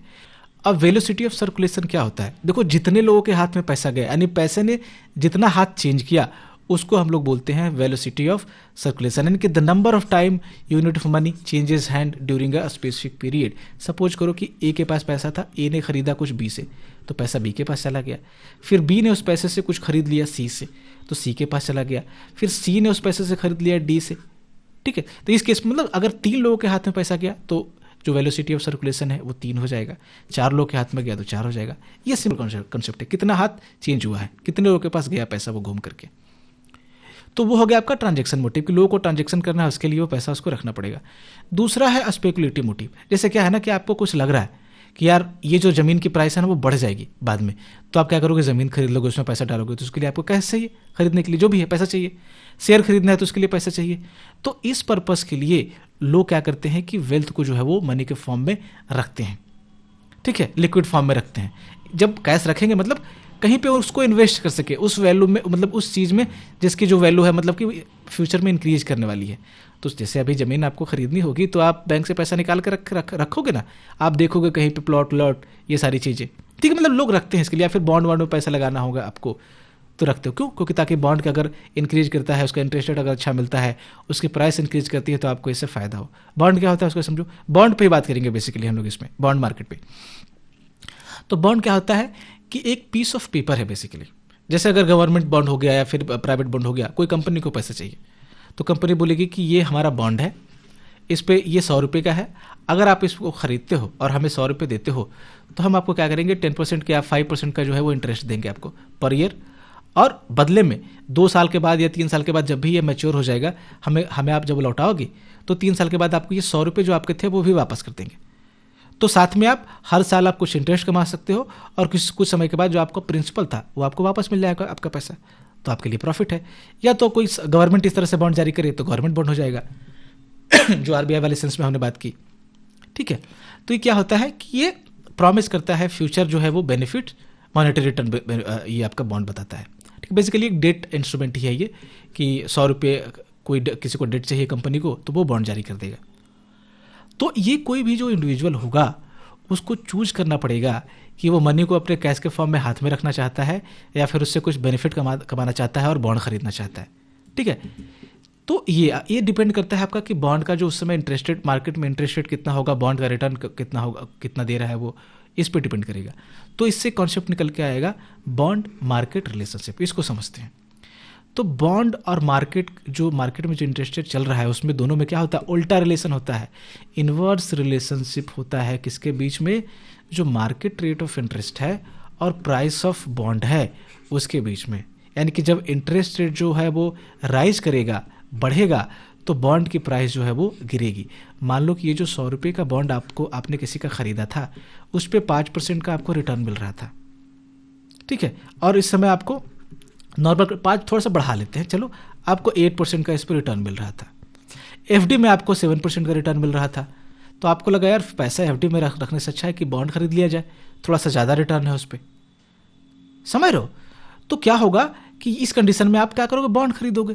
लेकिन जब सपोज करो कि इंटरेस्ट रेट मार्केट में इंक्रीज हो जाए, ये 7% से बढ़कर के आपको 9% मिलने लगे, क्या ये बैंकों में ही, मतलब एफडी पे पैसा इतना रिटर्न मिलने लगे, तो 8% आप क्यों फिर कमाओगे, आपको लगेगा कि चलो ये इसमें ज़्यादा मिल रहा है, तो बॉन्ड जो है वो बेच दोगे। मतलब बॉन्ड बेचोगे या फिर जो कंपनी नई बॉन्ड इशू कर रही होगी वो क्या करेगी, वो पैसा इकट्ठा नहीं कर पाएगी 8% पे। क्यों? क्योंकि मार्केट में ज़्यादा उससे इंटरेस्ट मिल रहा है, तो लोग कम खरीदेंगे, लोग कम खरीदेंगे तो बॉन्ड जो है वो उसकी डिमांड घट जाएगी। जब डिमांड बॉन्ड की घटेगी, कोई भी चीज़ डिमांड घटेगी तो क्या होगा, उसकी प्राइस घटेगी। यानी कि जो बॉन्ड को इशू करने वाले लोग होंगे उसको लगेगा कि यार ये 100 रुपये का बॉन्ड तो अब काम नहीं बन रहा, तो इसको क्या करोगे 80 में बेच दो, कि 80 पे आपको क्या करेंगे, हम आपको 8% का रिटर्न देंगे, तो इफेक्टिवली 10% का रिटर्न हो गया। अरे 80 पे 8 रुपये आपको मिल रहा है तो 10% मिल रहा है ना आपको बेसिकली। तो ये मतलब कि सिंपल इतना आपको ध्यान रखना है फिलहाल के लिए कि इस पर बहुत ज़्यादा डिस्कशन किया जा सकता है, लेकिन समझने के लिए इतना काफ़ी है कि जब इंटरेस्ट रेट इंक्रीज होगा मार्केट में तो बॉन्ड जो है, बॉन्ड की डिमांड घटेगी, उसकी प्राइस जो है वो घटती है। अगर इंटरेस्ट रेट मार्केट में क्या होता है वही राइज करता है तो प्राइस ऑफ एग्जिस्टिंग बॉन्ड, जिसका जो फिक्स बेसिकली ये रिटर्न, कूपन रेट क्या होता है, कूपन रेट का मतलब इंटरेस्ट रेट, सिंपल। जितना मान लो कि 5% आपको इंटरेस्ट रेट मिल रहा है बॉन्ड पे जो कि फिक्स है, अभी 3 सालों के लिए बॉन्ड है, मैच्योर होने में 3 साल उसके हैं तो 5% मिलेगा। 8% मिल रहा है तो 8%, तो ये 5% जो मिल रहा है इसको कूपन रेट बोलेंगे, ठीक है, ये वाला हो गया आपका। तो ये क्या होता है, आपका फॉल होता है ना, और ये लीड करेगा आपका कैपिटल लॉस को। जिसके पास बॉन्ड है, 100 रुपीज़ का बॉन्ड है, ये बॉन्ड की प्राइस कल बॉन्ड मार्केट में गिर करके 80 रुपीज़ हो जाए, क्योंकि उसको अब कोई पूछ नहीं रहा। तो 100 रुपये का आपके पास बॉन्ड था, उसकी प्राइस अब बेचने जाओगे तो 80 रुपीज़ ही है। अगर आपको तुरंत पैसे कुछ चाहिए तो कंपनी तो मैच्योर बोलेगी 3 साल में होगा, लेकिन इसको बेच करके आपको निकलना है तो आप देख रहे हो क्या 80 रुपीज़ मार्केट में मिल रहा है, तो 20 रुपीज़ का तो आपको लॉस हुआ ना, इसको कैपिटल लॉस बोलते हैं। अगर ये 100 रुपीज़ का बॉन्ड डिमांड इसकी बढ़ जाए, मार्केट में अगर इंटरेस्ट रेट गिर जाए, ये 7% जो मिल रहा था वो घट करके अब 5% ही मिले, तो लोग क्या करेंगे, लोग ज़्यादा से ज़्यादा बॉन्ड, मतलब एफडी पे आपको 5% मिलने लगे तो ज़्यादा से ज़्यादा लोग बॉन्ड में घुसेंगे। क्यों? क्योंकि मार्केट रेट फॉल हो गया, इंटरेस्ट रेट। तो जब बॉन्ड में लोग ज़्यादा घुसेंगे, जब बॉन्ड की डिमांड बढ़ेगी तो बॉन्ड की प्राइस क्या होगी, वो इंक्रीज करेगी। तो सपोज आपने पहले से कोई बॉन्ड खरीद रखा होगा, ये 100 रुपये का बॉन्ड, अभी मैच्योर होने में उसको टाइम है, तो क्या होगा कि ये मार्केट में ट्रेड होने लगा 120 रुपये में। अब सपोज सब कोई चाहता है कि अब ये हो, क्योंकि रिटर्न इधर घट गया है सेविंग या एफडी पे, तो अब क्या है ना कि आपको कैपिटल गेन होगा। इस कंडीशन में आपको ये क्या होगा कि फायदा होगा, इसको कैपिटल गेन बोलेंगे। अब चाहोगे तो आप 100 रुपये का खरीद करके 120 रुपये में बेच कर निकल जाओगे, 20 रुपये आपका फायदा हो जाएगा। तो ये आपका कंडीशन होता है। जब मार्केट रेट आपका इंटरेस्ट रेट इंक्रीज होगी तो बॉन्ड रेट जो है वो फॉल होगा, और जब ये आपका इंटरेस्ट रेट नीचे जाएगा तो बॉन्ड रेट क्या होगा, वो ऊपर जाता है, प्राइस उसकी बढ़ती है बॉन्ड की। अब यहाँ पे स्पेकुलेशन की बात करते हैं कि ये कोई स्पेकुलेशन के बेस में क्या चीज़ें करेगा। अगर सपोज करो कि हाई इंटरेस्ट रेट है, तो जब स्पेकुलेट करते हो ना, जैसे क्या है ना कि मान लो कि 10% हो गया इंटरेस्ट रेट बैंक का, जो भी मार्केट में 10% इंटरेस्ट रेट चल रहा है, तो आप फिलहाल के लिए नहीं सोच रहे, आप फ्यूचर के लिए सोचोगे कि कहाँ पे पैसा लगाया जाए जिससे अच्छा रिटर्न मिले, कहाँ पे जो है वो डिक्रीज हो सकता है मार्केट, कहाँ पे इंक्रीज हो सकता है। तो जैसे ही इंटरेस्ट रेट जब बहुत ज़्यादा हो जाता है तो लोग ये एक्सपेक्ट करते हैं ना कि ये जो रेट है वो गिरेगा। जैसे आप देखते हो ना कि जब कोई शेयर की प्राइस बहुत ज़्यादा बढ़ जाती है तो उसको लगेगा कि यार ये तो बहुत ज़्यादा अब ये रेजिस्टेंस पे चला गया है, बहुत ज़्यादा ऊपर चला गया है, तो ये गिरेगा अब, ठीक है, अनसस्टेनेबल लेवल पे चला गया है। तो लोगों को यही लगता है कि ये इंटरेस्ट रेट जो है वो गिरेगा। तो जब आपका गिरेगा तो आपको, अगर आपने पैसा वहाँ पे लगा कर रखा है एफडी में, तो रिटर्न भी उसका गिरेगा। तो आप क्या करोगे कि पहले ही प्रिपेयर कर लोगे। क्यों? क्योंकि आपने स्पेकुलेट कर लिया है, पहले अनुमान लगा लिया है। तो जब आप यहाँ से पैसा निकालोगे एफडी से, मतलब कि इंटरेस्ट रेट जहाँ पे आपको मिल रहा था ये सब एफडी में, वहाँ से निकाल करके पैसा जो है वो निकालोगे, फिर आपको लगेगा कि यार यहाँ पे जब गिरेगा ना मार्केट तो लोग किधर जाएंगे, बॉन्ड खरीदेंगे जाकर के, यानी बॉन्ड की प्राइस जो है वो फिर इंक्रीज होगी। तो आप क्या करोगे, आपको लगेगा कि फ्यूचर में इसका प्राइस जो है बढ़ने वाला है, तो क्यों ना अभी खरीद लिया जाए ताकि ज़्यादा मुनाफा मिल सके इसमें। तो जब क्या होता है कि इंटरेस्ट रेट बहुत ज़्यादा होता है मार्केट में, तो लोग ये उम्मीद करते हैं कि वो गिरेगा। जब वो गिरेगा उसका मतलब है कि लोग ये अनुमान लगाएंगे कि बॉन्ड की प्राइस उसके सामने इंक्रीज होगी, उसमें फ़ायदा होगा। अगर इसमें नुकसान हो, मतलब ये गिरेगा तो लोग क्या करेंगे कि ज़्यादा से ज़्यादा बॉन्ड जो है वो होल्ड करने की कोशिश करेंगे और अपने पास कैश कम रखेंगे। जब कैश कम रखेंगे तो डिमांड ऑफ मनी क्या होगी, लो होगी, ठीक है। उसी तरीके से जब इंटरेस्ट रेट मान लो कि आपका गिर जाए तो लोगों को लगेगा कि यार ये जब देखो, जब शेयर की प्राइस बहुत ज़्यादा गिर जाती है ना तो लोगों को लगता है कि ये तो बढ़ेगी, बहुत नीचे गिर गया है। तो जब गिरता है ये आपका इंटरेस्ट रेट, तो लोगों को लगता है कि ये क्या होगा, इंक्रीज होगा। तो जब आपने, अब जाहिर सी बात है इंक्रीज ये होगा तो लोग इसकी तरफ जाएंगे, इसकी तरफ जाएंगे तो फिर पहले लोगों ने कहाँ पैसा लगा रखा था, बॉन्ड में, तो बॉन्ड को क्या करेंगे, बेच देंगे। जब बॉन्ड को सब लोग बेचना शुरू करेंगे तो बॉन्ड की प्राइस क्या होगी, गिरेगी। जब बॉन्ड की प्राइस गिरेगी तो क्या होगा भाई, ऑब्वियस सी बात है इसका रिटर्न गिरेगा। तो लोग क्या करेंगे कि वो सोचेंगे कि चूंकि इसकी प्राइस गिर रही है, मार्केट रेट गिरने वाली है फ्यूचर में, तो हम उसमें पैसा लगाएंगे, बॉन्ड से निकल जाते हैं फिलहाल के लिए। तो आप क्या करेंगे कि बॉन्ड से निकल करके हाथ में जो कैश अपने पास सुरक्षित रखे रहेंगे, ताकि फ्यूचर में आप उसको पैसा लगा सको इधर, जब आपका इधर वाला हो। तो जब ये पैसा आपका, ये बॉन्ड की प्राइस जब गिर जाएगी तो लोगों को कैपिटल लॉस होगा। क्यों? क्योंकि जिसने 100 रुपीज़ में खरीदा था, अब मार्केट में उसको 80 रुपीज़ में बेचा जा रहा है, तो 20 रुपीज़ आपका गया, जो पीछे वाले सिनारियो में हमने देखा। तो कैपिटल लॉस होता है इस कंडीशन में। और उस कंडीशन में जब हाई इंटरेस्ट रेट होगा, जब सब लोग बॉन्ड खरीदेंगे, प्राइस राइज होगी बॉन्ड की, तो उसमें कैपिटल गेन होगा। जब इंटरेस्ट रेट आपका गिरेगा, सब लोग कैश हाथ में रखना चाहेंगे, तो इस समय डिमांड ऑफ मनी क्या होगी, वो ज़्यादा होगी, इंक्रीज करेगी। ठीक है, तो ये है थोड़ा सा कॉम्प्लिकेटेड, बहुत ज़्यादा नहीं है। अगर एक आपने बेसिक चीज़ समझ लिया तो आप इसको आराम से समझ ले जाओगे। कंफ्यूज हो गए तो दोबारा देख लेना इसको। लिक्विडिटी ट्रैप क्या होता है? लिक्विडिटी का मैंने आपको बताया कि जो कैश, समझ लो लिक्विडिटी का मतलब कि कैश जो है वो ट्रैप होकर के रखा है। कब ट्रैप होगा? ये उस सिचुएशन में होता है जब आपका इंटरेस्ट रेट काफ़ी लो होगा। मैंने अभी बोला था स्पेकुलेशन में क्या होता है कि जब इंटरेस्ट रेट काफ़ी लो होता है तो लोगों को लगता है कि ये बढ़ेगा। जब बढ़ेगा तो लोग कैश को होल्ड करके रखते हैं, बॉन्ड से पैसा निकालते हैं यहाँ पे, होल्ड करके रखें। क्यों? क्योंकि लोगों को लगता है कि राइज करेगा। तो जब इस केस में सब लोग अपना पैसा अपने हाथ में रखेंगे, कैश को होल्ड करके रखेंगे, यानी कि लिक्विडिटी को ट्रैप करके रखेंगे मार्केट में। ठीक है, तो इस कंडीशन को हम लोग बोलते हैं लिक्विडिटी ट्रैप, है नहीं, ताकि उसको कम से कम कैपिटल लॉस हो सके। क्योंकि बॉन्ड में पैसा रहेगा, वो गिर जाएगा उसकी प्राइस, तो उसको कैपिटल लॉस ज़्यादा होगा, तो अभी निकल जाएंगे, अभी निकल करके कैश अपने हाथ में सुरक्षित रखेंगे। ठीक है, तो ये आपका स्पेकुलेटिव जो डिमांड होती है उसके कारण से होती है कि आपने स्पेकुलेशन पहले कर लिया है, इसके कारण से आपने लिक्विडिटी को अपने हाथ में रखा हुआ है। Total demand of money economy में कितनी होगी? जो ट्रांजैक्शन मोटिव से लोगों को पैसा चाहिए और ये स्पेकुलेशन वाले मोटिव से पैसा चाहिए, यानी कि जो ट्रांजैक्शन डिमांड होगी और स्पेकुलेशन डिमांड होगी मनी की, दोनों को आप सम कर दो तो आपको क्या हो जाएगा, टोटल डिमांड ऑफ मनी जो है वो आपको निकल जाएगा। अब हम लोग देखते हैं कि measures of money supply market में कौन कौन से होते हैं। जैसे M1 हो गया, M2 हो गया, M3 हो गया। मैंने बोला था कि आपको बताऊंगा आगे वाले उसमें स्लाइड्स में। तो मेजर्स को देखने से पहले समझ लो कि जो मनी है वो किस किस फॉर्म में इकोनॉमी में पाई जाती है। तो सबसे एक पहला फॉर्म है फिएट मनी। फिएट मनी का मतलब जितने आपके सारे नोट्स हैं और कॉइन्स हैं उसको फिएट मनी बोलते हैं। क्यों? क्योंकि ये इसकी गारंटी कौन देता है? गवर्नमेंट देता है। इसकी कोई अपनी इंट्रिंसिक वैल्यू नहीं होती है। इंट्रिंसिक वैल्यू का मतलब कि जैसे 500 रुपीज़ का नोट है, तो अगर गवर्नमेंट इसको बैकअप ना करे तो इसकी वैल्यू एक्चुअल में कितनी है? अगर इसको किसी को दो आप, तो अगर गवर्नमेंट बोले कि नहीं हम तो नहीं मानते इस नोट को, तो 2 रुपये का 3 रुपये का उसकी जो कागज़ की प्राइस होगी कितना होगा? वही 2 रुपये, जो कॉस्ट प्रिंट करने में जो कॉस्ट आया होगा। यानी अपनी इसकी कोई वैल्यू नहीं है। कॉइन्स की भी उतनी अपनी वैल्यू नहीं होती। लेकिन अगर मान लो कि ये गोल्ड होता, तो गोल्ड का सिक्का होता, गवर्नमेंट बोलते कि हम नहीं मानते इसको, जाओ, तो फिर भी आप कहीं पे लेके जाते थे, क्योंकि अपनी गोल्ड की एक वैल्यू है। तो कोई पिघला कर तुरंत ले लेता है आपका गोल्ड का सिक्का, चाहे गवर्नमेंट माने या ना माने, क्योंकि गोल्ड की इंट्रिंसिक वैल्यू है। तो आपका नोट्स और कॉइन की इंट्रिंसिक वैल्यू नहीं होती है।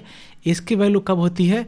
जब गवर्नमेंट इसको बैक करती है। गवर्नमेंट जो है आपका गारंटी देती है। जैसे आप नोट पे लिखे रहते हो कि आई बियर्ड यू, ये वाला लिखा रहता है गांधी जी के नीचे, देखोगे वो, ठीक है, कि मैं इतना का वचन देता हूँ आपको। तो इसकी वैल्यू वहीं से डिराइव होती है, गवर्नमेंट बैकअप से। इसलिए इसको क्या बोलते हैं? फिएट मनी बोलते हैं। एक होता है लीगल टेंडर। जितने भी सारे आपके फिएट मनी हैं उसमें जो मतलब कि वो अधिकतर उसमें आपका लीगल टेंडर होगा। लीगल टेंडर का मतलब है कि you can not refuse to accept such money in day to day आपका जो इकोनॉमिक ट्रांजैक्शन होगा उसमें। अगर कोई भी फॉर्म ऑफ मनी है उसको अगर ट्रांजैक्शन को सेटल करने में अगर रिफ्यूज आप नहीं कर सकते तो उसको लीगल टेंडर बोलते हैं। जैसे आपका 500 रुपीज़ का नोट हो गया, 10 रुपीज़ का नोट हो गया, ये सब नोट वगैरह हो गया, तो आप इसको मना नहीं कर सकते, नहीं तो गवर्नमेंट आपको पनिश कर सकती है। क्यों? क्योंकि गवर्नमेंट ने इसको लीगल टेंडर घोषित कर रखा है कि आपको लेना पड़ेगा। अगर कोई चीज़ आप खरीदने जा रहे हो, कोई नोट दे रहा है तो आपको एक्सेप्ट करना पड़ेगा। ठीक है, तो इसमें कुछ चीज़ें लीगल टेंडर से क्वाइन है, तो क्वाइन जो है अब एक कंसेप्ट आता है लिमिटेड लीगल टेंडर, फिर अनलिमिटेड लीगल टेंडर, थोड़ा सा लंबा हो जाएगा, बट इतना है कि कुछ चीज़ें जैसे अब बहुत सारा क्वाइन लेकर के जाओ आप कार खरीदने के लिए, एक बोरा भर के क्वाइन लेके चले जाओ, तो कार वाला बोलेगा कि नहीं इतना क्वाइन तो हम नहीं ले सकते। तो उस मामले में क्वाइन जो होगा वो लिमिटेड लीगल टेंडर होगा कि कुछ हद तक तो आपसे लेंगे बट बाकी नहीं लेंगे। ठीक है, तो लीगल टेंडर का सिंपल मतलब है कि कोई भी सेटलमेंट के लिए इस मनी को रिफ्यूज नहीं किया जा सकता। ठीक है, जैसे चेक है, चेक जो है वो लीगल टेंडर नहीं है, क्योंकि चेक को एक सर्टेन चीज़ों में मतलब कंडीशंस को सर्टेन कंडीशन में रिफ्यूज किया जा सकता है। ठीक है, तो वो चीज़ें जिसको रिफ्यूज किया जा सकता है वो लीगल टेंडर नहीं होगा, जिसको नहीं किया जा सकता वो लीगल टेंडर होगा। तो वो आपका दो तरीके का मनी हो गया। फिर मतलब कि जो देखो शुरू में आपको बताया था मैंने कि मनी किस किस फॉर्म में है, एक आपका कैश के फॉर्म में है, यानी करेंसी मतलब जो नोट्स हो गया, कॉइन्स हो गया, प्लस जो आपका डिपॉजिट्स है बैंक में उसको भी मनी के रूप में कंसीडर किया जाता है। यानी कि apart from currency, notes and coins, जो आपका बैलेंस है सेविंग अकाउंट में या फिर करंट अकाउंट में, है ना, जो बैंकों में आपने रख रखा है, वो भी मनी के रूप में यहाँ पे कंसीडर किया जाएगा। क्यों? क्योंकि ये भी जो ट्रांजैक्शन को सेटल करने में आप इस्तेमाल कर सकते हो। जैसे आपके अकाउंट में कुछ पैसे हैं, अभी तो यूपीआई आ गया, चलो यूपीआई से तो और इजी हो गया, आपने 10 रुपीज़ का कुछ खरीदा, यूपीआई से आपने सेटल कर दिया। अभी आपने फिजिकल मनी एक्सचेंज की क्या? नहीं की, आपके अकाउंट में पैसे थे, आपने उसको ट्रांसफर कर दिए, आपने सामान खरीद लिया, तो ये आपका मनी के फॉर्म में हो जाएगा। उसके अलावा आपके पास मान लो कि चेक है, तो चेक आप साइन करके दे दोगे। कोई 2 लाख आपने चेक दे दिया, 2 लाख आपने सामान खरीद लिया। करते हैं ना लोग कि कैश नहीं देते, चेक दे देते हैं। तो इसी कारण से ये जो आपका डिमांड डिपॉजिट होता है या टाइम डिपॉजिट होता है, उसको जो है वो मनी के जो डिपॉजिट्स है आपने बैंक में कर रखे हैं। डिपॉजिट कितने तरीके के होंगे? जैसे सेविंग अकाउंट आपने रख रखा होगा, करंट अकाउंट पे आपने रख रखा होगा, एफडी में आपने रखा होगा पैसा, तो ये सब डिपॉजिट है। अब डिपॉजिट के 2 टाइप होंगे, देखो, डिमांड डिपॉजिट और आपका टाइम डिपॉजिट। डिमांड डिपॉजिट का मतलब होता है कि जब जाओ पैसा मिल जाएगा आपको बैंक में। अभी गए, बोले कि आप मुझे पैसे की ज़रूरत है, एक फॉर्म भर के दे दो, बैंक आपको पैसे दे देगा। उसको डिमांड डिपॉजिट मतलब कि जब आपका डिमांड हो उस समय पैसा आपके पास अवेलेबल हो जाए। तो कौन सा पैसा होता है? जो आप सेविंग अकाउंट में रखते हो पैसा, वो पैसा, जो करंट अकाउंट में पैसा रखते हो वो पैसा जो है वो उसको डिमांड डिपॉजिट बोलते हैं। यहाँ पे डिपॉजिट करके जो रखोगे, ठीक है, सी या ऐसे बोलते हैं इसको, करंट और सेविंग अकाउंट। फिर क्या होता है कि कुछ आपने पैसे एफडी करके रखे होंगे, फिक्स डिपॉजिट, तो उसकी मैच्योरिटी डेट होती है कि 2 साल के बाद जो है वो मैच्योर होगा, वो तब तक आप ऐसा नहीं निकाल सकते उसको, तो उसको हम लोग क्या बोलते हैं? टाइम डिपॉजिट बोलते हैं। हालांकि निकाल सकते हो, टेक्निकली आपको पेनल्टी देना पड़ेगा। ठीक है, तो वो आपका एफडी वगैरह जो है वो टाइम डिपॉजिट बोला जाता है। जो करंट अकाउंट और सेविंग अकाउंट में है उसको हम बोलते हैं डिमांड डिपॉजिट। अब मेजर ऑफ मनी सप्लाई को देखते हैं। तो आरबीआई क्या करती है? मनी सप्लाई क्या है कि एक करंट मतलब कि एक पर्टिकुलर टाइम में इकोनॉमी में जितना पैसा सर्कुलेशन में है उसको क्या बोलेंगे? मनी सप्लाई बोलेंगे। कौन मेजर करता है? आरबीआई मेजर करता है इसको थ्रू वेरियस मेजर्स। क्या मेजर्स हैं? ये 4 देखो यहाँ पे डिस्कस करेंगे हम लोग, M1, M2, M3 और M4 डिस्कस करते हैं। चलो सबसे पहले M1 को देखते हैं। तो M1 में क्या आता है? देखो, जितने सारे करेंसी आपके सर्कुलेशन में है, करेंसी में आपका नोट्स आ गया प्लस क्वाइंस आ गया, जो पब्लिक के पास हैं, ठीक है, उसको रखो एक जगह। मान लो कि 100 रुपये लोगों के पास है करेंसी सर्कुलेशन में। फिर आपका जितना नेट डिमांड डिपॉजिट है कमर्शियल बैंक में, लोगों का पैसा जो कमर्शियल बैंक में है, नेट डिमांड, देखो नेट का मतलब यहाँ पे क्या है कि कमर्शियल बैंक का पैसा कुछ होगा कमर्शियल बैंकों के पास, जैसे एसबीआई का कुछ पैसा जो है पीएनबी के पास होगा, समझ रहे हो आप? कुछ पीएनबी का पैसा केनरा बैंक के पास होगा। तो जो बैंकों का पैसा बैंकों के पास, यानी कि जो इंटर बैंक डिपॉजिट है उसको माइनस कर दोगे आप, उसको नहीं जोड़ोगे। सिर्फ जो लोगों का पैसा बैंकों के पास है उसको लाओगे, उसको बोलते हैं हम लोग नेट डिमांड डिपॉजिट। यानी कि जो कमर्शियल बैंक का पैसा कमर्शियल बैंक में है उससे, और ये मतलब जितने डिपॉजिट हैं कमर्शियल बैंक का उसमें पैसा माइनस करो, और किस में? लोगों का पैसे से। तो जो बचा, मतलब सिंपल देखो, जो लोगों ने पैसा कमर्शियल बैंक में जमा कर रखा है वो सारा पैसा निकालो। डिमांड डिपॉजिट की बात हो रही है, जो सेविंग अकाउंट और करंट अकाउंट में पैसा रख रखा है, टाइम डिपॉजिट की नहीं, वो लिखो। मान लो ये भी 100 रुपये है, और प्लस जो पब्लिक के पास जितना सर्कुलेट हो रहा है अभी करेंसी या कॉइन्स या नोट वोट जितने हैं, मान लो ये 100 रुपये हैं, तो M1 कितना हो जाएगा? 200 हो जाएगा। दोनों को जोड़ोगे तो ये खत्म। फिर से मैं बता रहा हूँ, M1 का मतलब जितना करेंसी सर्कुलेशन में है और जितना लोगों के हाथ में पैसा है, मतलब कि जो लोगों ने बैंकों में डिपॉजिट कर रखा है, दोनों को जोड़ दोगे तो M1 निकलेगा। M2 क्या है? ये जो M1 है, अब देखो ये जो डिमांड डिपॉजिट है ना, वो सिर्फ बैंकों में नहीं होगा, कुछ लोग पोस्ट ऑफिस में जमा करते हैं पैसे, यानी कि पोस्ट ऑफिस भी कुछ बैंकिंग ऑपरेशन करती है। तो वहाँ पे जो लोगों ने सेविंग अपना कर रखा होगा, यानी कि डिमांड डिपॉजिट जो लोगों ने कर रखा होगा, सेविंग डिपॉजिट, उसको क्या करेंगे, M1 में जोड़ देंगे, तो बन जाएगा क्या, M2 बन जाएगा। सिंपल, M1 है, उसमें पोस्ट ऑफिस में लोगों ने जो पैसा जमा कर रखा है, ठीक है, सेविंग डिपॉजिट के रूप में, उसको जोड़ देंगे तो बनेगा क्या, M2 बनेगा। सिंपल। M3 देखते हैं। M3 में क्या है कि फिर जो M1 है उसको लेके आओ। M1 का मतलब जो करेंसी था आपका सर्कुलेशन में वो आपने जोड़ा, प्लस क्या था, demand deposit, net demand deposit, मतलब लोगों के पास जितना पैसा था उसको जोड़ा आपने। उसमें क्या करो कि अब जो लोगों ने FD में भी पैसा कर रखा है बैंकों में, जैसे उसमें क्या था कि सिर्फ डिमांड डिपॉजिट जोड़ा था, अब यहाँ पे हम लोग टाइम डिपॉजिट भी जोड़ेंगे। नेट का मतलब वही चीज़ कि सिर्फ लोगों का पैसा रखे जो जुड़ेगा इसमें। सिंपल कहने का मतलब है कि M1 में आप क्या करोगे, अब लोगों ने जो अपना पैसा FD वगैरह में करके रखा है उसको भी ला करके जोड़ दोगे तो वो बन जाएगा क्या, आपका M3। और M3 अब देखो क्या है ना कि इसमें क्या क्या आ गया, टोटल जो करेंसी में पैसा, करेंसी सर्कुलेशन में थी वो आ गया, जितना लोगों के पास डिमांड डिपॉजिट था वो आ गया, और जितना लोगों के पास टाइम डिपॉजिट था वो आ गया, यानी कि ये सबसे बड़ा आपका चंक होगा।